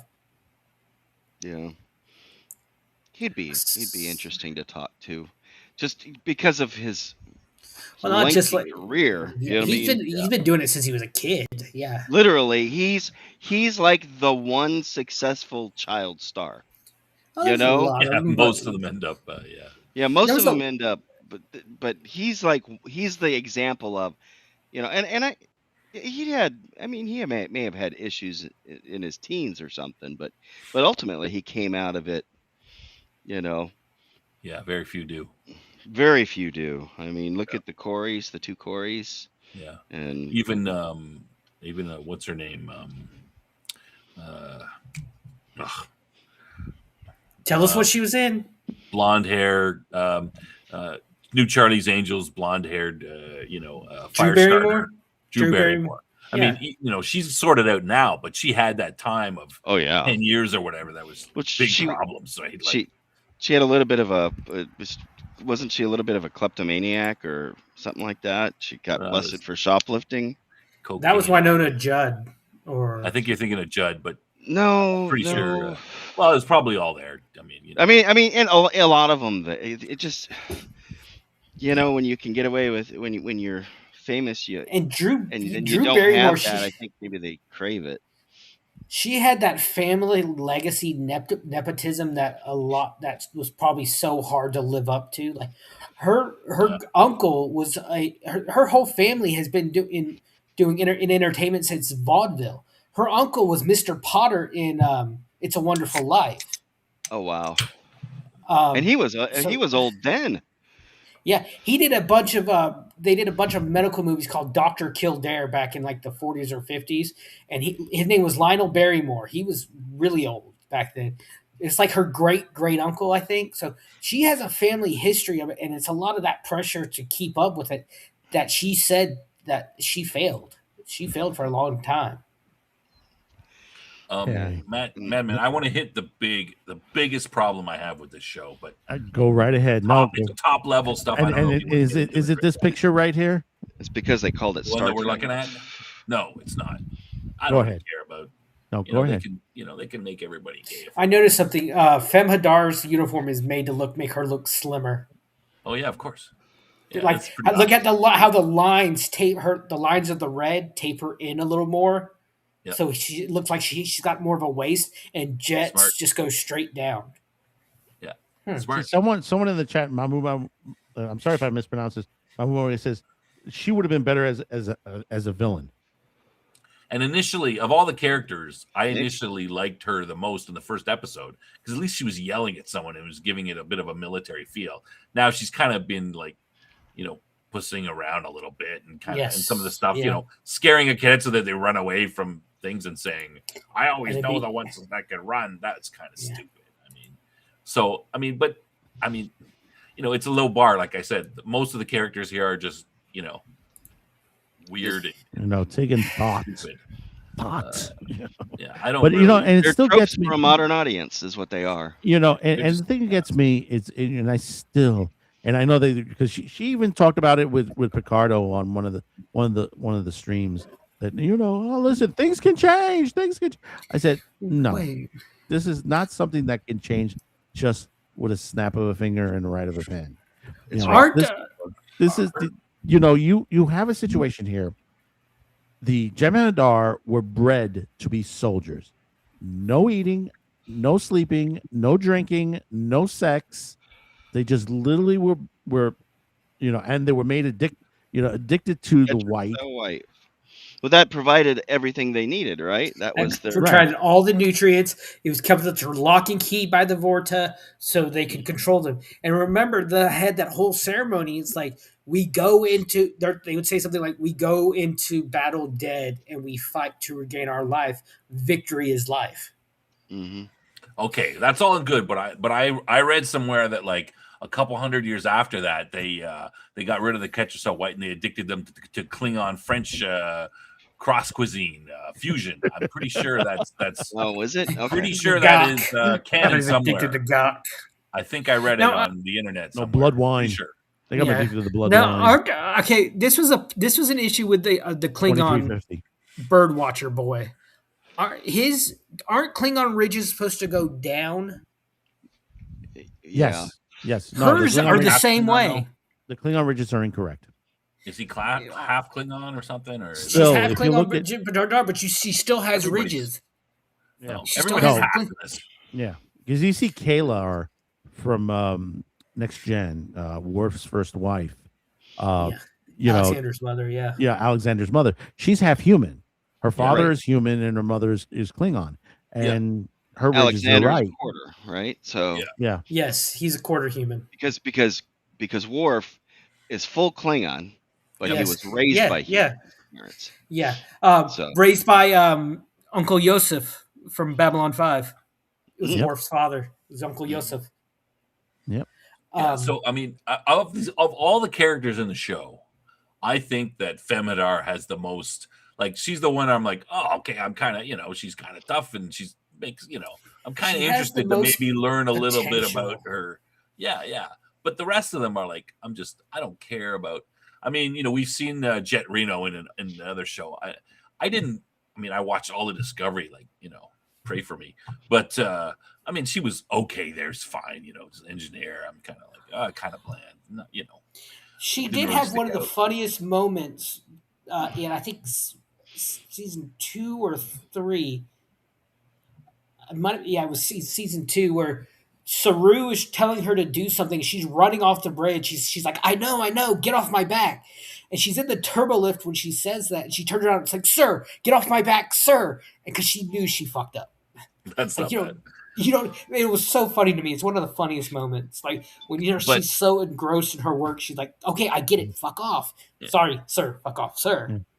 But just from this show, like there's nothing really that's that interesting about her. If you No. hadn't seen any of that, I mean, Robert Picardo is probably the character that we know the most. But I just can't get over the fact that he's 800 years older than he used to be, and he hasn't gained any wisdom. He's Nope. not, his Not at all. his gruff exterior, his corners haven't been, rounded a little bit. Like he's kind He hasn't kind been. of a His jerk. programming hasn't been updated much. He's still a jerk. I would say man. this about the Doctor. We saw him grow into a more caring. His bedside manner got better at by the end of Voyager. Sure. But in this show has retconned all that. It has shown he has not grown a lick since Voyager. I mean, And all they're doing even in Endgame, which was basically the older Captain Janeway, her future. Yeah. And you saw how he was. Yeah, He was He's married. with a wife. He's with a wife. Yeah. Human he's wife, like, yeah. he's relaxed. He's making hollow novels. No, I'm sorry, not hollow novels. He was doing something in particular. That's He Paris. was working on Paris. hollow novels in his free time. No, but he Paris was still was the writer. Paris no, became the both writer. of them have been working on it. Both Yeah. of them have done that because he even mentions Paris mentions to I'll send you an advance copy of my next hollow novel, and they're like, oh, I'd love that. When they come in, him and his wife played by a porn star. Literally, Yeah, the the point being, he grew, and now he's not. He's just the same. And they're going like, hey, you know what? Let's pull in a character from. Hey, we need to pump the show up a little bit. Let's pull in this guy. He says he'll do it. Let's put him in, and we'll just write him exactly the way he was. Like they watched the first episode of Voyager or something, and they're like, oh, okay, that's how he is. And they just keep writing that. Now, you wanted to say something, Snob, that annoyed you for this. For what? With these plants? In particular? No, not from the plants. From the No, you no. wanted I to mean, bring up something. the big picture. So the big problem I think with this show, and basically all of Kurtzman Trek, is that they don't really fundamentally understand what Star Trek is about. And you look at all the good from the original series up to Enterprise, right? It's a Western. It's either we're riding from town to town in our spaceship and we're having wagon some sort of adventure. wagon train in space is how Exactly, it's wagon train to the stars, with the exception of Deep Space Nine, which is a frontier town where the various characters and villains come to that instead. But it's basically the same. Well, very Bashir even says, Kira asked him, why did you pick this posting? He's like, oh, frontier medicine to work on the edges of space. Kira gets really pissed and says, excuse you, this frontier is my home. How, it was like. Exactly. You're right. But they don't understand that. They don't. And they just have this, this show. I mean, it's nothing like how, and the problem is if they call it Star Trek, like if you have a Star Trek show, people expect Star Trek, right? There's science fiction, which is, and then there's Star Trek, which is a small, much more specific portion of science fiction than that. It's got certain rules that you follow for the shows. But, if they want to just write science fiction and just do, hey, it's going to be, 90210 in space, Riverdale in space, or whatever, hey, that would be fine. They could just do whatever the heck they wanted. But they put this in and they call it Star Trek. So all the Star Trek fans go, oh, there's a new Star Trek show. I should check it out. So they check it out and they go, this isn't Star Trek. And they leave. And then all the other, if you were a 90210 fan, like Jeff was Mindy, I think, is a 90210 fan, Jason's wife. And if you're a 90210 fan, you're not likely to go, oh, it's Starfleet Academy it's some Star Trek show. I don't like that. That's not going to be. So you don't have any audience, right? You alienate your basic audience, and you don't bring in any other audience because they think it's going to be like Star Trek because it's called Star Trek. I want to watch 90210. I want to watch this kind of show, High School Musical type. So I don't understand why you would even do this. Why would you take your IP that is, has a certain fan base, is a certain way, and then just completely, write it like something completely different? Alienate your own fans, and you can't bring in your new fans because they think it's going to be like this. It's incomprehensible to me. I mean, Ethan Van Sciver said it once before onto there, and they did a cartoon of it. That basically, and this is comparing to comic book and all that, is you think it's the perspective that you have the people who are the fans and all that, and then you have a set of group of people come in and they're like, hey, nice little thing you got here. Too bad we need to fix it.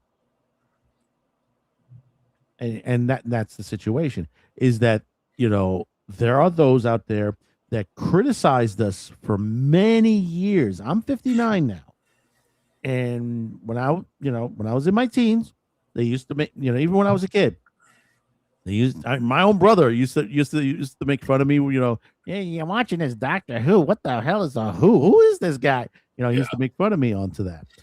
On that, and that's the same thing. I used to get around with a lot of the guys who are like, you're watching Doctor Who, you're watching Star Trek, you're watching anime. What is this? And all these guys, they're making fun of it, and then some of them get on board and say, oh man, this was good.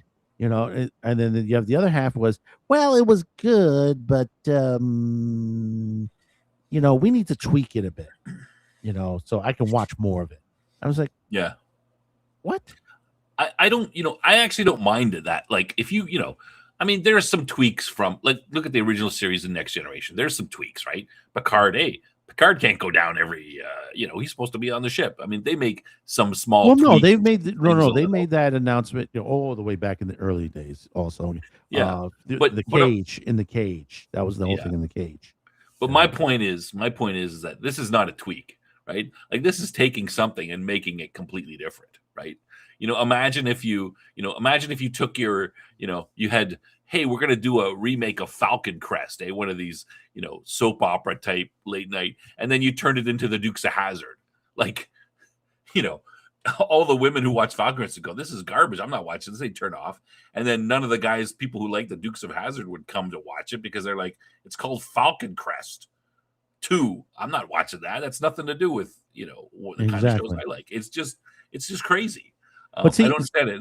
We're going to subvert expectations. No, you're just destroying this franchise. You're making it so nobody wants to watch it. Yeah, it's and that's the thing. It's these people that they've jumped in and says, well, we want to watch the show, but they're not here to watch the show. They're here to destroy the show because basically they just have no comprehension of science fiction. They want to see 90210, One Tree Hill, CW. This is why the CW failed. Exactly but look, why the channel failed. I mean, I agree to that in some respects, but I don't really think that. I mean, if I was it's hard to put myself in this, but if I love the CW and 90210 and stuff, would I want to watch this? I'd be like, no, what's this stupid transporter stuff, and how come that girl is a thing, and what's that guy, and what are these weird plants? Like, I wouldn't want to watch this. I'd be like, no, I want to watch 90210 or a show like that. Not this weird. How come everybody's got ridges, and how come that guy looks like, like you'd be like, what the, you don't know any of the background, and they're throwing all this stuff in. Why has that girl got a black and white face? Who's the green person? What's going on? Like, you'd be just like, this is stupid, and you wouldn't. And they're going in every direction, and then it's not. Not enough of what if you want 90210, it's not enough of 90210, right? And it's too far from Star Trek for Star Trek fans. It's not enough of 90210 for 90210 fans. It's just stuck in this squishy middle that nobody likes. And that's what they do all the time with these shows. Yeah. Now, for those of you who are in the chat still with us, we were up to about 20 at one point. Don't forget to subscribe to us, like and share. We really do appreciate it. Don't forget, we also have a merch shop, shopcuticast.com. There's a 10% off going on right now. enter the promo code ROSES with an S on the end. You'll get 10% off on your at the end of your shopping cart, and you'll be able to get some nice shirts and mugs and stuff like that for the show on there. And also, you also get notifications of our specials. Especially, we got Peter Jurisic from Babylon 5 tomorrow night, 8 p.m. Eastern. Don't forget, guys. Live right on Snob's channel, Science Fiction Snob. Also, Tennessee Tabletop Taverns channel and Sci-Fi for Me channel as well. But we will be airing it Friday, 8 p.m. on the repeat on theirs. You'll be able to catch it then if you miss it tomorrow night on there. I'm sorry I scared away all the. No, you didn't. You didn't at all. My You didn't take. at all. It's a rotation. There's a lot of us on right now. That's the thing. There's a lot of, and most of it is this content. That's the thing. Is everybody's talking about Star Trek today.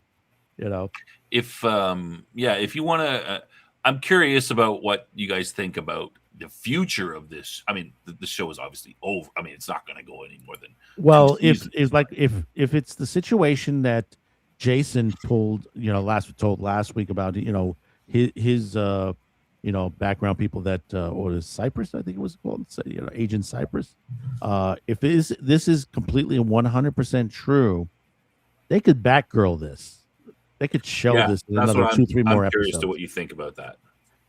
I believe if it is true, they're trying to shut down Kurtzman now, and they figure out a loophole to kill his original contract, because the Ellisons will do it. If any businessman that can mess up someone's contract, it's the Ellisons. They'll shut this down. They'll completely, you'll have 2 seasons of this, and they'll shelve it. I mean, remember Joey, from the Friends. Yeah. They're just re-releasing it on streaming with the I think it's 4 or 5 episodes that never aired. That it was canceled, and they shelved I think at least 5 episodes. Yeah, and he was a huge star. And that was what, in the 90s? That was like 90s, early 2000 that show was. And here it is, 2026. They're releasing it finally. Yeah, I remember watching a couple episodes of that and thinking, it's kind of lame and stuff. But it was what you would expect, at least, right? Like, there weren't people ripping it apart. You're like, the show's kind of boring and it's not that funny. But it's Joey doing Joey things, and you're like, at least, it makes sense. I'm interested in that, because I'm wondering about the whole Batgirling thing too. What would they gain from keeping this show on the air? I think, if they're sitting in their C-suite and they're going, look, we've had 3 episodes. It's just getting roasted on the internet, and the only people watching it are those who want to criticize it. And I don't, they know what the next episodes are like. I don't think it's going to get any better or any less roastable. It's not going to all of a sudden be like, people are going to go, hey, wow, they found their groove and it finally makes sense. I mean, you can't correct the stupidity that they've started with. I don't think so. So, I mean, they're going to just sit there and go, this is only going to damage us more for when we want to release new Star Trek content. And, assuming this deal goes through and everything, there's going to be some, somebody's going to have to start writing new Star Trek stuff. And why would you want to damage that more? So I'm thinking it's a good chance that we might. I don't think we're going to see season 2. And I'm wondering if we're going to see all of this season. There's only 8 episodes. Is that right, Madman? I think it's 8 episodes, and then I believe they have another 8 episodes. They're just now editing. Yeah. So I mean, we're almost halfway through season 1 already. So 3 days from now or 2 days from now, we're going to be halfway through the season. So maybe it's it's only 4 weeks. So maybe they would just keep it going then and not bother. But I just can't imagine. They're not sitting there thinking, hey, we're nothing to gain from keeping this on. Unless they're contractually obligated to put it on for some reason. But I don't know anything of details of those contracts. But yeah. But getting to the scene that we're seeing here, and I'll say it once, I'll say it again. How many of you guys have heard? You heard Little Shop of Horrors here at this point? I mean, who wouldn't? Right.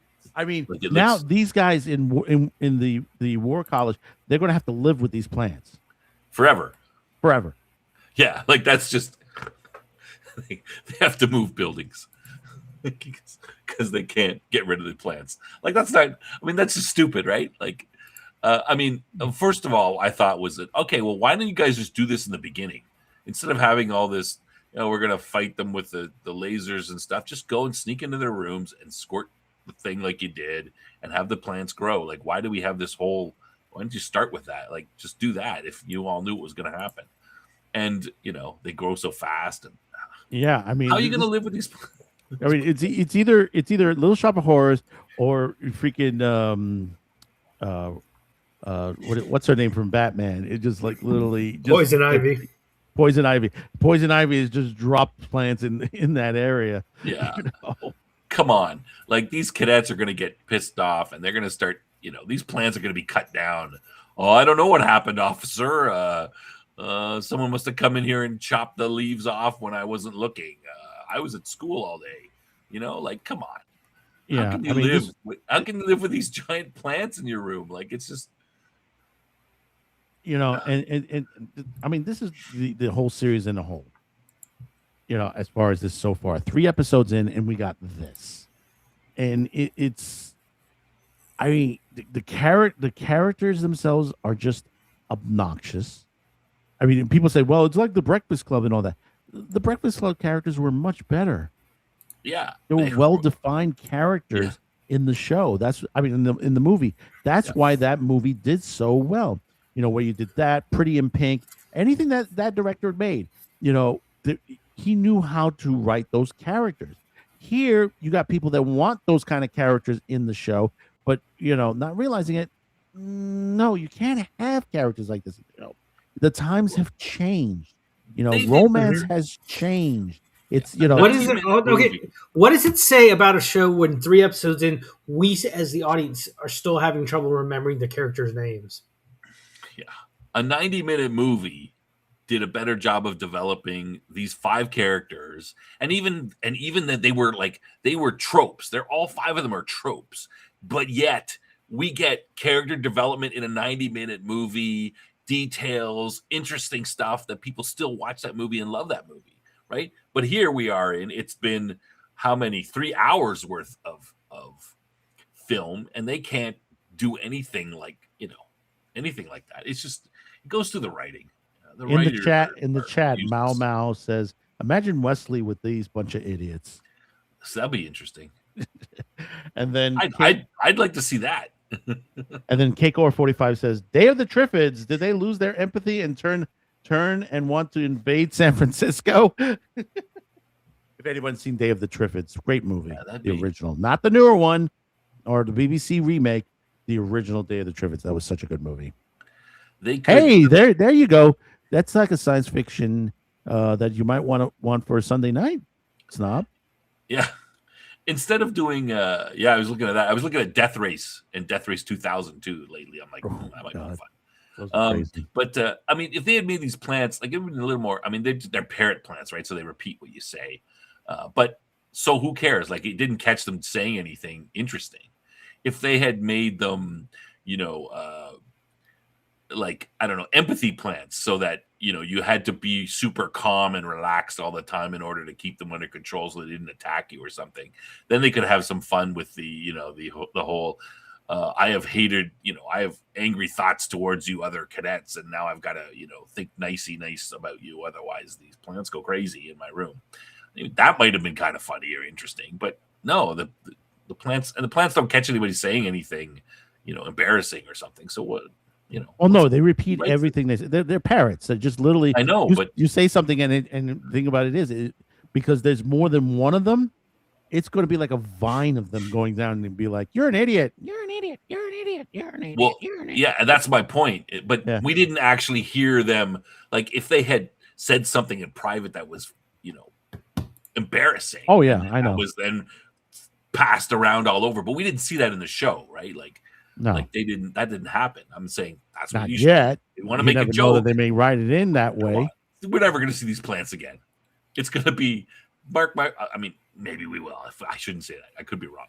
But Mark, it's going to be like, oh yeah, that never happened. I mean, we're not going to see these plants. You think we're going to see these plants next week? if we did, I'd be like, okay, maybe I wrote these writers off. Maybe I should, maybe they're not as stupid as I think they are. But I think it's going to be like memory hold. Oh yeah, never happened. Don't remember. I'm surprised they didn't use the plants. If you remember the Star Trek original, where they're on the planet where basically the settlement is supposed to be all dead, but they survived, and there were these plant creatures that turned everybody into like almost like hippies. Yeah. See, that would be funny. All these war college, war lover, violence types are all like, hey man, everything's cool, dude. Love. Relax, chill. Look what happened to Spock. Spock was all like freaking like real human at that point. I mean, how come we can think of better jokes than these people that are paid to do this? Like, I mean, Because that they're might have been a not little they're bit not humorous. real writers. These guys are just basically social psychology majors. They're basically they went through sociology and psychology, and they said, well, yeah, I can write a Star Trek show. Yeah, they can't. Spoiler alert. Like, it's just, yeah, I just don't. I can't. What can I say? It's just gonna get worse. Back to the chat a little bit. Cake or 45 plus. Where are they going to transplant the plants when they are adults? Do they join the in the SAS? And Mao says, I will never watch this series. I stopped watching Star Trek after Captain Burnham turned into a god and did everything, and the whole universe revolved around her. Yes, I know, Mickey Spock right there. As they say, Mickey Spock. I mean, of all the series, that Kurtzman created, I mean, Mickey Spock is the worst of the worst. But Holly Hunter is almost there. Holly Hunter is almost there. Yeah, I can't comment because I haven't seen Strange New Worlds. I've seen some of it, and it seemed okay. No, but this then Discovery. Then I saw Mickey dancing Spock. Klingons, and Spock's in love with everybody all the time, and I'm like, well, this is weird. No, I'm talking about Discovery because they nicknamed Berman Mickey Spock. Yeah, I know. I saw all of Discovery. I'm saying I can't comment if it's the worst because I haven't seen all of Strange New Worlds, but that's my, Well, dancing Klingons, rapping dancing Klingons. I mean, come on.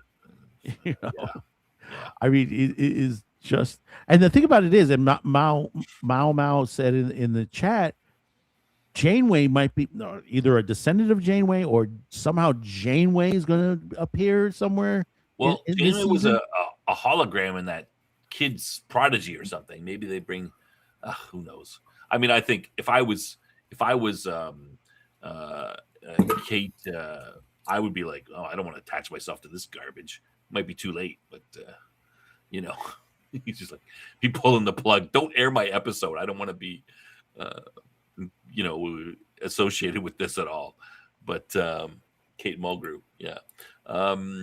No, Kate, please don't. Why would you want to tarnish yourself? But who knows? I mean, they'll do anything. Like I said, Picardo is, I can't believe he played that character for 7 years plus, and he is, he is gonna just let it go and say, hey, no problem. I have no thoughts on my character, and I don't care that you just rewound him to zero, and I'm gonna act like a jerk in your show, and I'm not worried about it.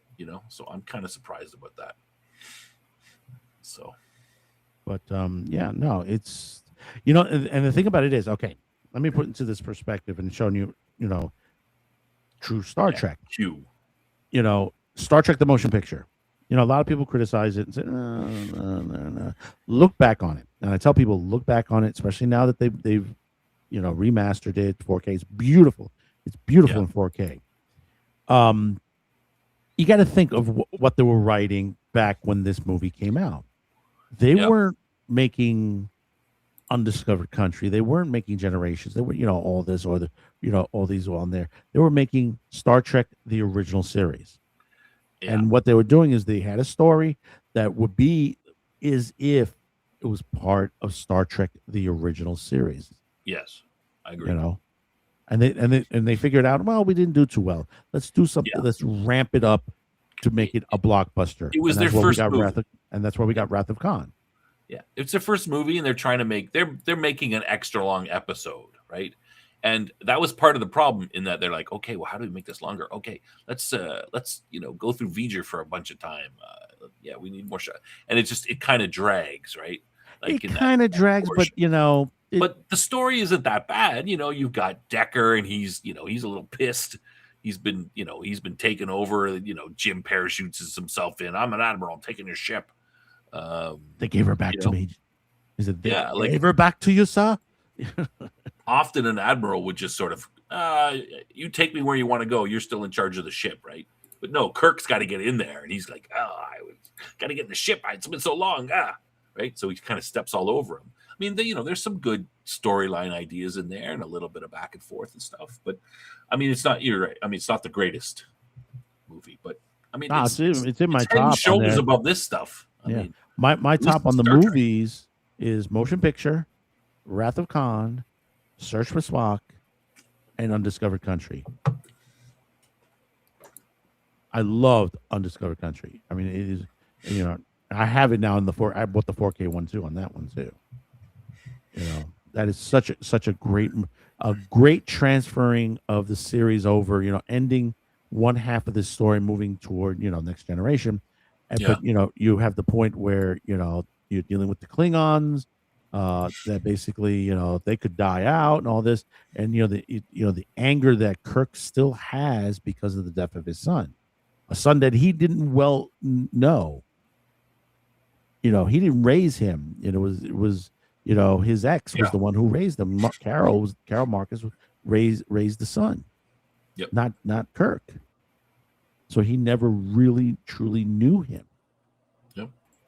But yet, he had the anger that he died, he was killed, and basically, the way he treated Christopher Lloyd in the end is, I have to laugh sometimes on Search for Spock because basically, someone a comedian made a joke about this one time that you look at Search for Spock, and you got Christopher Lloyd, he's playing a Klingon, and he talks Klingonese for the first half of the movie, and then he switches to English, and who do you hear?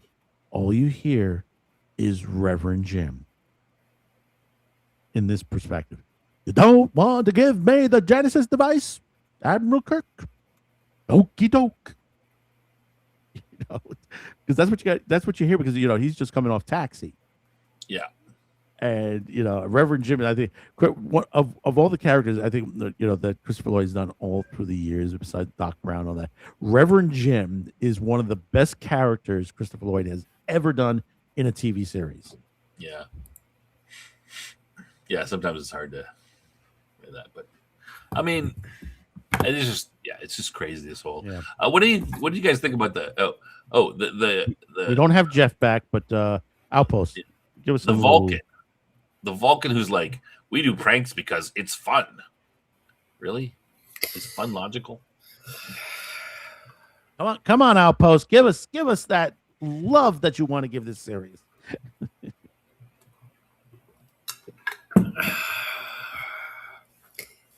This, once again, no original idea.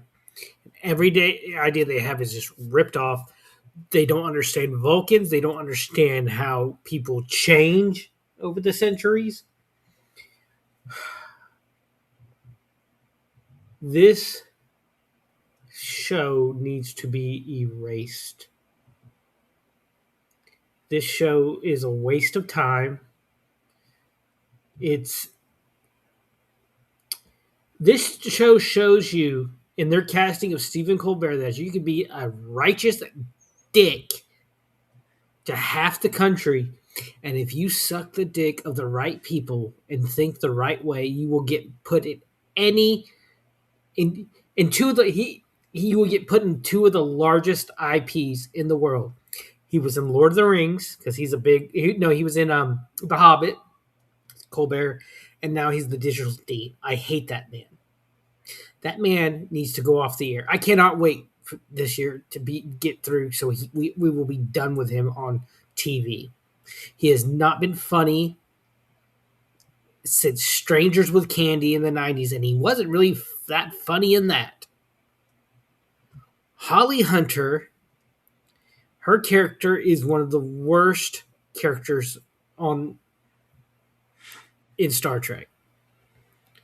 It's up there with Burnham, who, after starting the worst war in galactic history, should never have set foot on another starship as long as she lived, let alone be captain of the most. And eventually, admiral. She became an admiral she was an admiral by the time Discovery ended. But it just shows you these people, Kurtzman, he's in it for the money. He does not care. The writers do not care. They don't care about the history of it. They don't care about how it's supposed to inspire us. Star Trek, in and of itself, as we said earlier, is wagon trains to the stars. But on those trips, we find out about ourselves as humanity. I agree with Malmo. I think it's agenda driven. I don't think he's in it for the money, because if he was, he'd do a good show so he could keep his job. No. That's the thing. So there's such a high. There's no way. For a while, I would have said that there's no way. A lot of these people, they do this. They don't care about if they lose money. Honestly, you're right. I misspoke. They don't care about losing money. They care about pushing the agenda. And these Disney, Paramount, all these major studios, they will keep losing money if it means their social credit score goes up, not their bank accounts. They don't care about the bank accounts count going up. It's more about the social credit score and how if the regime happens like they want, they will be in good standing. They will have enough social credit points where they won't be taken and put on the wall. Yeah, and it's crazy, because if I wanted to put an agenda in here, right? Like if I wanted to do a show and it had a certain agenda, I wanted to propagandize people to think a certain way or sway society somehow, I would make it subtle so that people would be going, hey, that's a good show and I still want to watch it. Meanwhile, they're subtly being influenced to, a certain way or something like that, right? You wouldn't pull it out with a giant hammer and smash people and go, this is how you should think, and then you're just going to go, you're stupid, I don't like the show, I'm not going to watch. They don't get to propagandize them anymore. So even if that's even if that's their job or that's what they want to do, they're not very good at it, and they're doing it in the worst way. Like, don't you understand? If you're going to propagandize, understand how propaganda works. You don't do it with a sledgehammer. Okay. 21 producers, is that true? Is there 21 producers for the show? Probably. Oh my God. Like there's your, there's a big red flag right off the bat. I mean, what do you need 21? That's just, anything over 2 or 3, you're like, what? I'm scared now. Oh, that's 21. Oh, that's just brutal. Yeah, it wasn't Picard like that. There was everybody and their dog was a producer on it. It was like 8 of them or 9 of them or something. And I was like, oh my goodness, that's no wonder the show is so bad. Jeff, are you back yet? Because I want to get the ratings in on this. Ratings. Oh, yeah. Let's get. Well, let's start off on this. Outpost. Let's start with you. Give it a rating 1 to 10. 1 to 10. Oh, I'm being nice on that. 3. You're gonna give it a 3? Oh my goodness! What are you? Are you drunk? And that's being generous. So high? Because we got to see Genesis in her underwear. Okay. That's where all the 3 points come from. Yeah, Cake45 says, to be fair, Outpost, you warned me about this show, though I'll stick it out. Oh, at least you'll have someone that'll stick it out with you. I'm gonna stick it out too, as long as it lasts. If it lasts to the end of the season, I'm just curious as to what else they could do. Like how far? Yeah, I'm curious about how low how much they lower can't go any lower, can they? Like there must be. Yes. But I said the same thing. I watched Picard season 1 and 2. I'm like, this can't get any worse. And then I was just like, what? Okay, you and I disagree on that wholeheartedly about season 3. So let's move on. Oh no, I said season 1 and 2. I don't like season 3 either. I think. Yeah, I loved season 3, so I want to disagree with you on that. So, Snob, what's your rating on this one? Oh, I don't know. I think I'm going to agree with the 3 because. Why'd you do so high? Yeah, I was joking. I'm giving it a 3 because I like the fact that I mentioned at the beginning. I said at least they had some sort of storyline, which kind of, they showed a little bit of character growth there, because I mean, that's what we should be seeing. I mean, it was very, very minor. It was in these characters we don't really care about that much, right? Like, Caleb is the center, but there's just so much going on that, do I want to see growth in Caleb? He wants his mommy. I mean, how are we going to get from, how is the character going to grow there? Maybe, maybe he becomes a little more, team oriented. I don't know. Anyway, there's at least a little bit of growth in that. So that's why I'm giving it such a high ranking of a 3. Otherwise, I don't know. The first 2 episodes, I'd give 1 or 2 maybe. So it would probably be down there. I think this is the best episode of those because of that aspect. But there's, like I said, there's lots of other stupid stuff going on that is just, crazy and weird with the characters. But we saw that in episode 1 and 2 as well. So, I mean, I don't think it's any, it's just as bad as those ones. So at least this is just some story. Yeah. The gay lover Klingon episode. Yeah, that'll be great. Yeah, I can't wait for that. Okay, I'm gonna have to disagree with both of you guys giving it a 3, even though we had a nice bikini scene. I'm gonna have to give it a 1 out of 10, and I'll tell you why. Yeah. 1, definitely because of Caleb, because the whole situation. This is a kid who's practically a pirate. I mean, he's a criminal. It's like they cut his balls off. This story. And he goes, "Oh, really?" This guy almost, even though it was stupid, like what Az from Heel vs. Bayface said, they should have been dead on the freaking shuttle crash. I mean, he was kicking ass in there and took down a shuttle, to the point he should have died. But the situation is that, here we are. I'm in Starfleet Academy, and I guess I'm going to learn about my feelings and find my mommy. Are you okay? Sorry to interrupt. You're talking about him and the girl, like that specific aspect of it. I was getting to that point. Yeah, that's here we, he's starting to hook up with this girl, like something out of Dawson's Creek. Hey, Dawson, you like her again? And guess what? I guarantee you, if we make it through this series and they don't shelve it, they're going to break up. He's going to end up with Genesis at one point, and then they're going to break up, and they're going to end up back together again. I foresee this. Okay? We didn't talk about that scene that much, but that's a good point. You make a good point about that. They did cut off his, he was kind of like a, bit of a interesting character, at least, because he's a rogue, but then they cut off his, in this episode with this girl. Oh, I love the girl. Good point. Yeah, and he's like, I love the girl, but I still miss my mommy. And it's like he was bent on looking for his mother. I mean, this guy was going to climb over a wall and leave the academy at one point. Was it episode 2? And gee, it stopped altogether in episode 3. Well, I'd rather stay with a girl anyway. What's his mom gonna do, man? And the other half is the reason why I gave this a 1. Number 1, of course, the relationship. That, I mean, it's like, how does that work? Period. And I hate to put that in people's mind. Which really? Oh, the Thought and Tig, and basically, already there are AI versions of it that's out there, and I forgot to upload it, but I didn't want to throw everybody, end up clicking away afterwards. That on top of that, and then the plant thing, that was insane onto that, and of course Kapanaki, which is the worst. And this is Holly Hunter. Yeah. This is that woman that has done some great movies.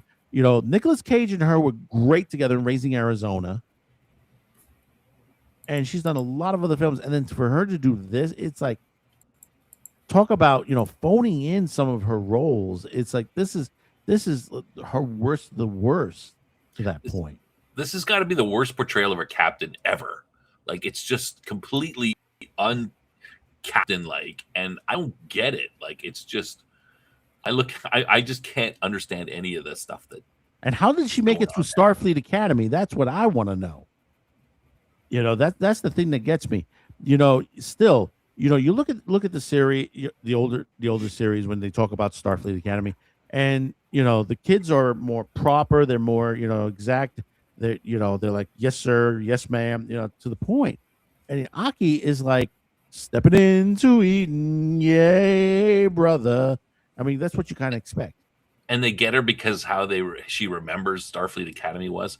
Why don't you just look at some pictures or some film from the area and get the idea, right? Like, Yeah, you really the burn didn't destroy the history books, the history text. just read it. Like, do you really need her? Because she's the least, the least chancellor of a university you'd think of ever. Like she's the kids come in her room and she talks. They're buddies with them. Like she's the least university, especially for a military school.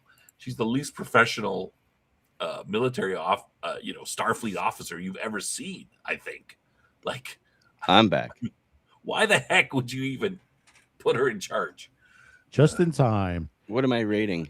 You're rating the show 1 to 10. Which show? The show we've been talking about for the You expect me to watch that? You know I didn't watch that. You didn't watch it. You didn't watch it. You didn't watch I'm it. not Still torturing commenting. myself.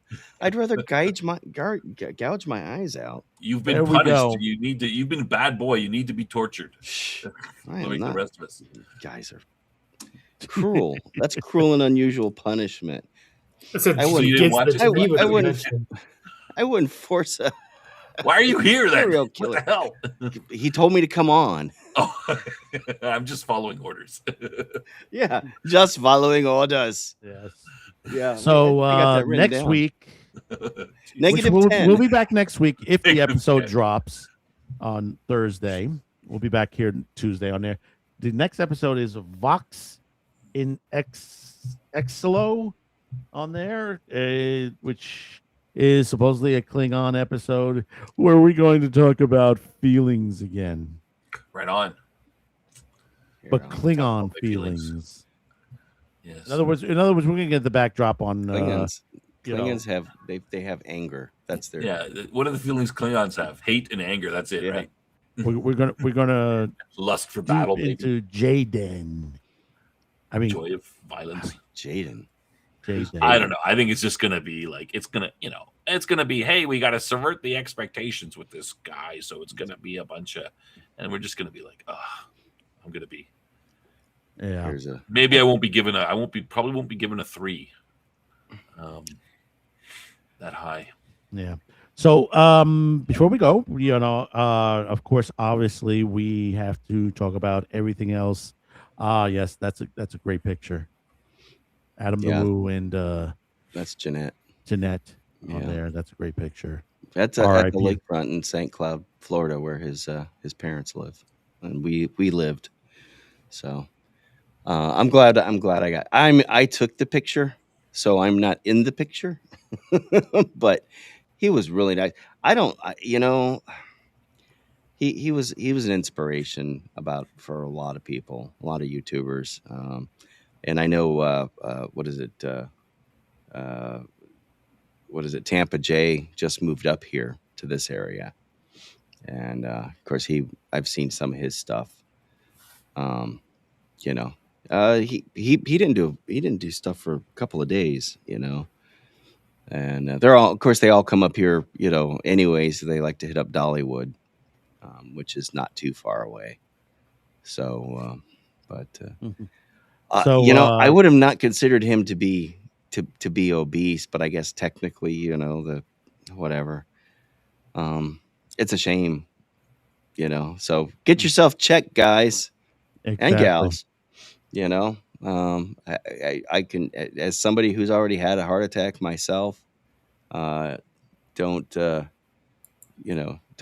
risk it. It ain't worth it. If you don't feel right, you go to the doc. And in fact, I was told next time, call 911. I took a shower and I'm like, I just don't feel good. Let me sleep. And yeah. I guess the same thing could have happened to me, and I'm fortunate it did not. So, but So what do we got coming up this weekend, Death Angel? Bad News Bards at 9:00. I don't know if I got a guest scheduled. Might just be another Cam and Death show. I don't know. We have a guest for the following Sunday, and of course that's 9 p.m. Eastern, 8 Central, and whatever Canadian time is Snob's time. What are you, Mountain Time or something like that, Snob? Yeah, we read everything backwards and sideways. I believe it. I Time believe doesn't, it. Time You doesn't can't- exist up here. You can't tell It's a temperature. snowy wasteland. I mean, It's either winter or not winter.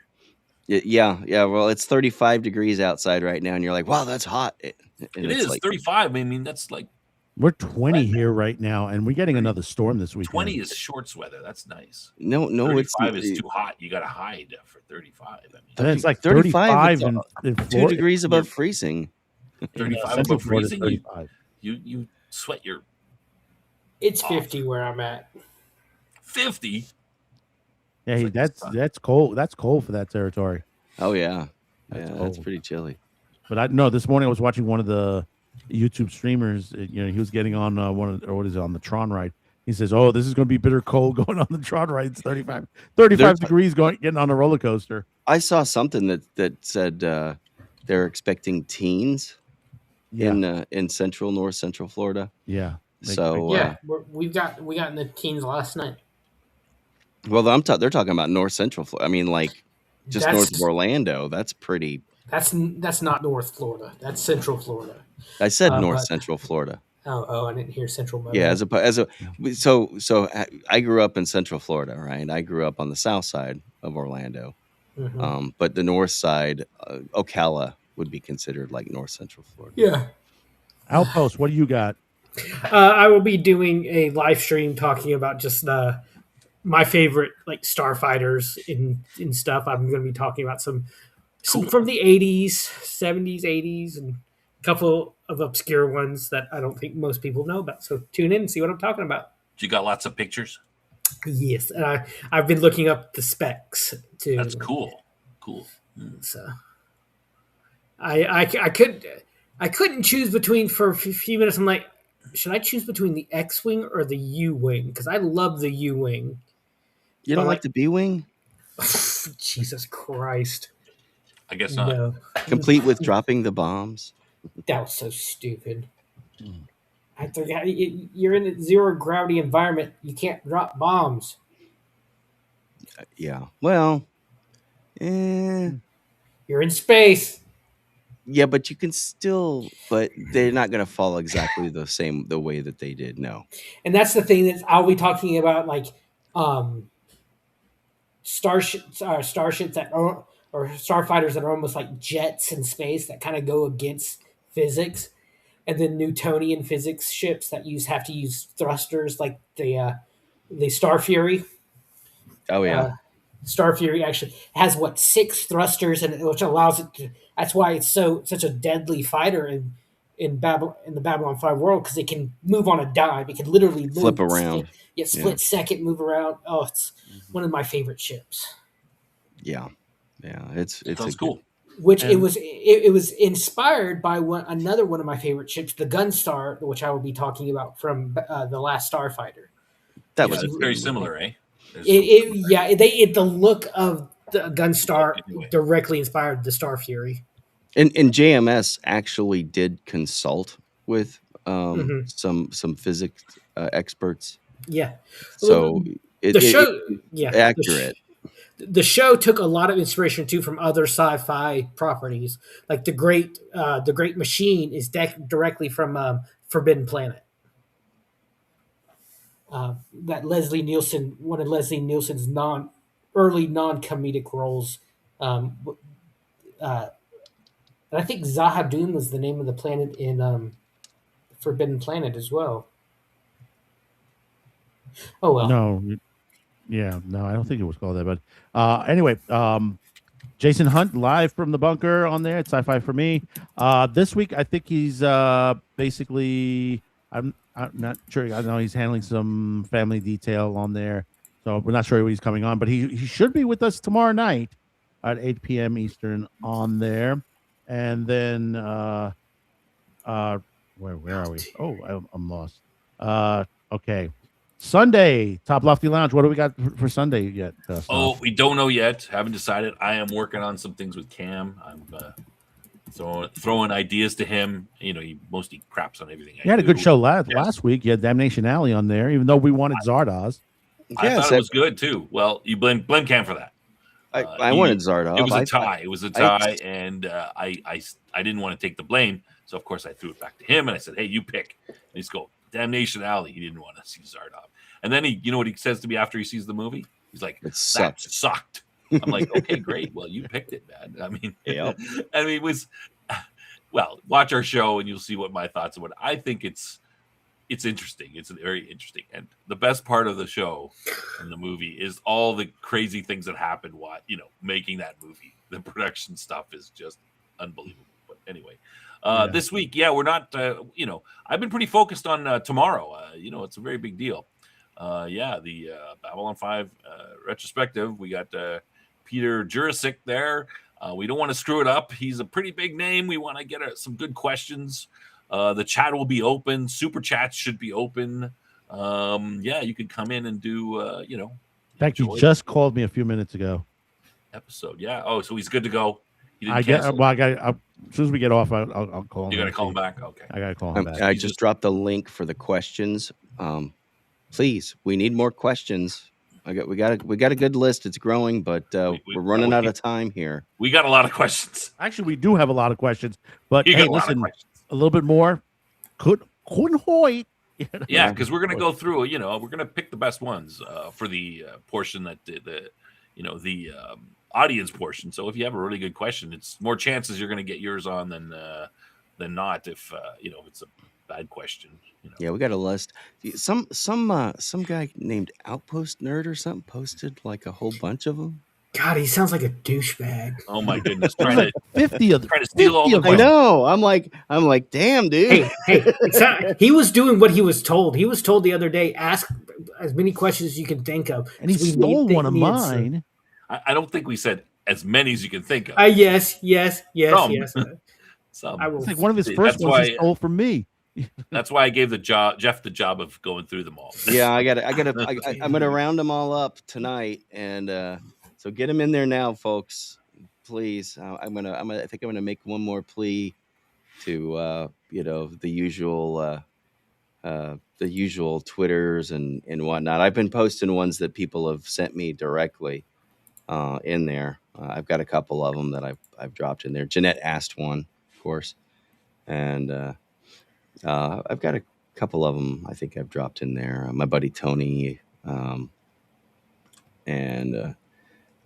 somebody else. A couple of people I game with have asked a few questions. So I mean, we don't. I mean, we could. I could think of enough good questions myself. But the point is that our show is about audience participation is important, right? So we want to get everybody out there. So that's why we want your questions. I mean, and if you give us a question, we're gonna say, hey, so and so has asked, or so and so from whatever channel. So if you've got your own YouTube channel, let me know, and I'll be like, so and so. We want to highlight questions from the people. Yeah, we have our own questions, but a significant portion of the show is going to be from the audience. And you can show up in the audience. You can ask questions on in the chat, and you can super chat too. And Cam will be watching them, and he'll be like, he might insert them if it's a good question that sort of fits with what's being discussed at the time. He might interrupt and insert it a little bit. But Snob, you got that fixed now, right? What's fixed? So you can super chat on your channel. I think so. Okay. I looked into it, and you know what?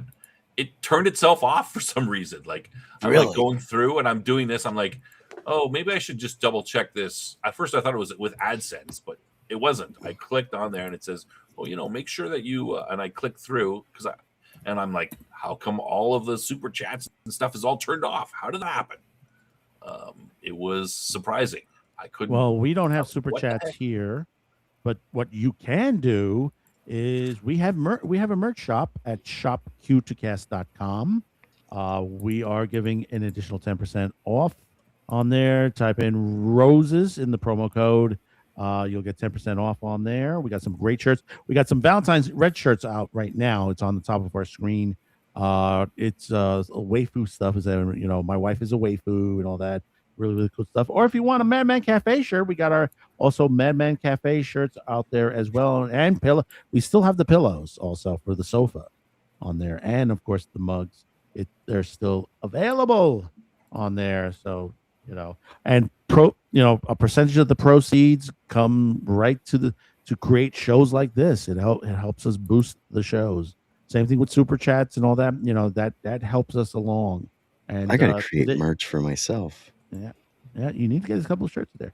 And we had a good viewership today.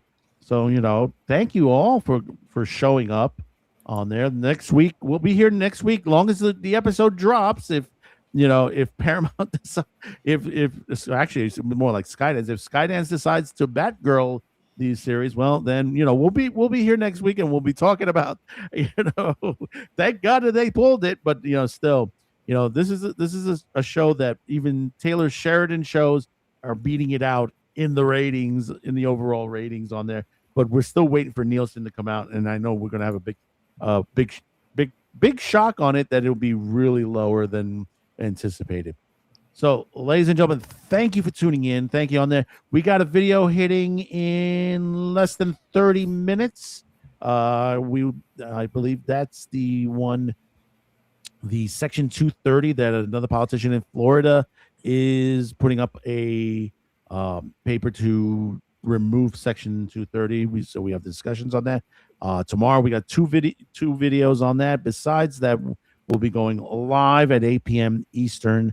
So do check all that out. We'll see you tomorrow night live right on Sci-Fi Snob's channel, or Tennessee Tabletop Tavern, or Sci-Fi for Me live. Multicasting extravaganza. We're multicasting it. Peter Jurczyk will be with us. Yes. It's going to be fantastic. He's a great conversation. We had one last week with him. He's fantastic. He's a great guy. Friday, we will re-air the episode if you missed it. So you'll be able to you won't be able to interact much, but you'll be able to see the fun we'll have tomorrow night. So what time are you doing that on Friday? I think 8 p.m. 8 p.m. Okay. We're gonna shoot it out at 8 p.m. like toward the end of Friday Night Tights. So maybe some of us will join in and kind of do a retro chat room. Talk in the chat. Yeah. I was deciding whether I leave the chat room open or not, but I think I'm going to leave it open. On there. Well, you could do you're going to do a premiere, right? Yeah, I'm going to do a premiere anyway. So then we can all jump in. Until next time, ladies and gentlemen, we'll see you next week. And what was that episode again called? Vox in Excelsior. That'll be next week's episode 4 on there. So enjoy yourselves. Have a good one. See you guys tomorrow. Stay warm. See you tomorrow. Later. Good night.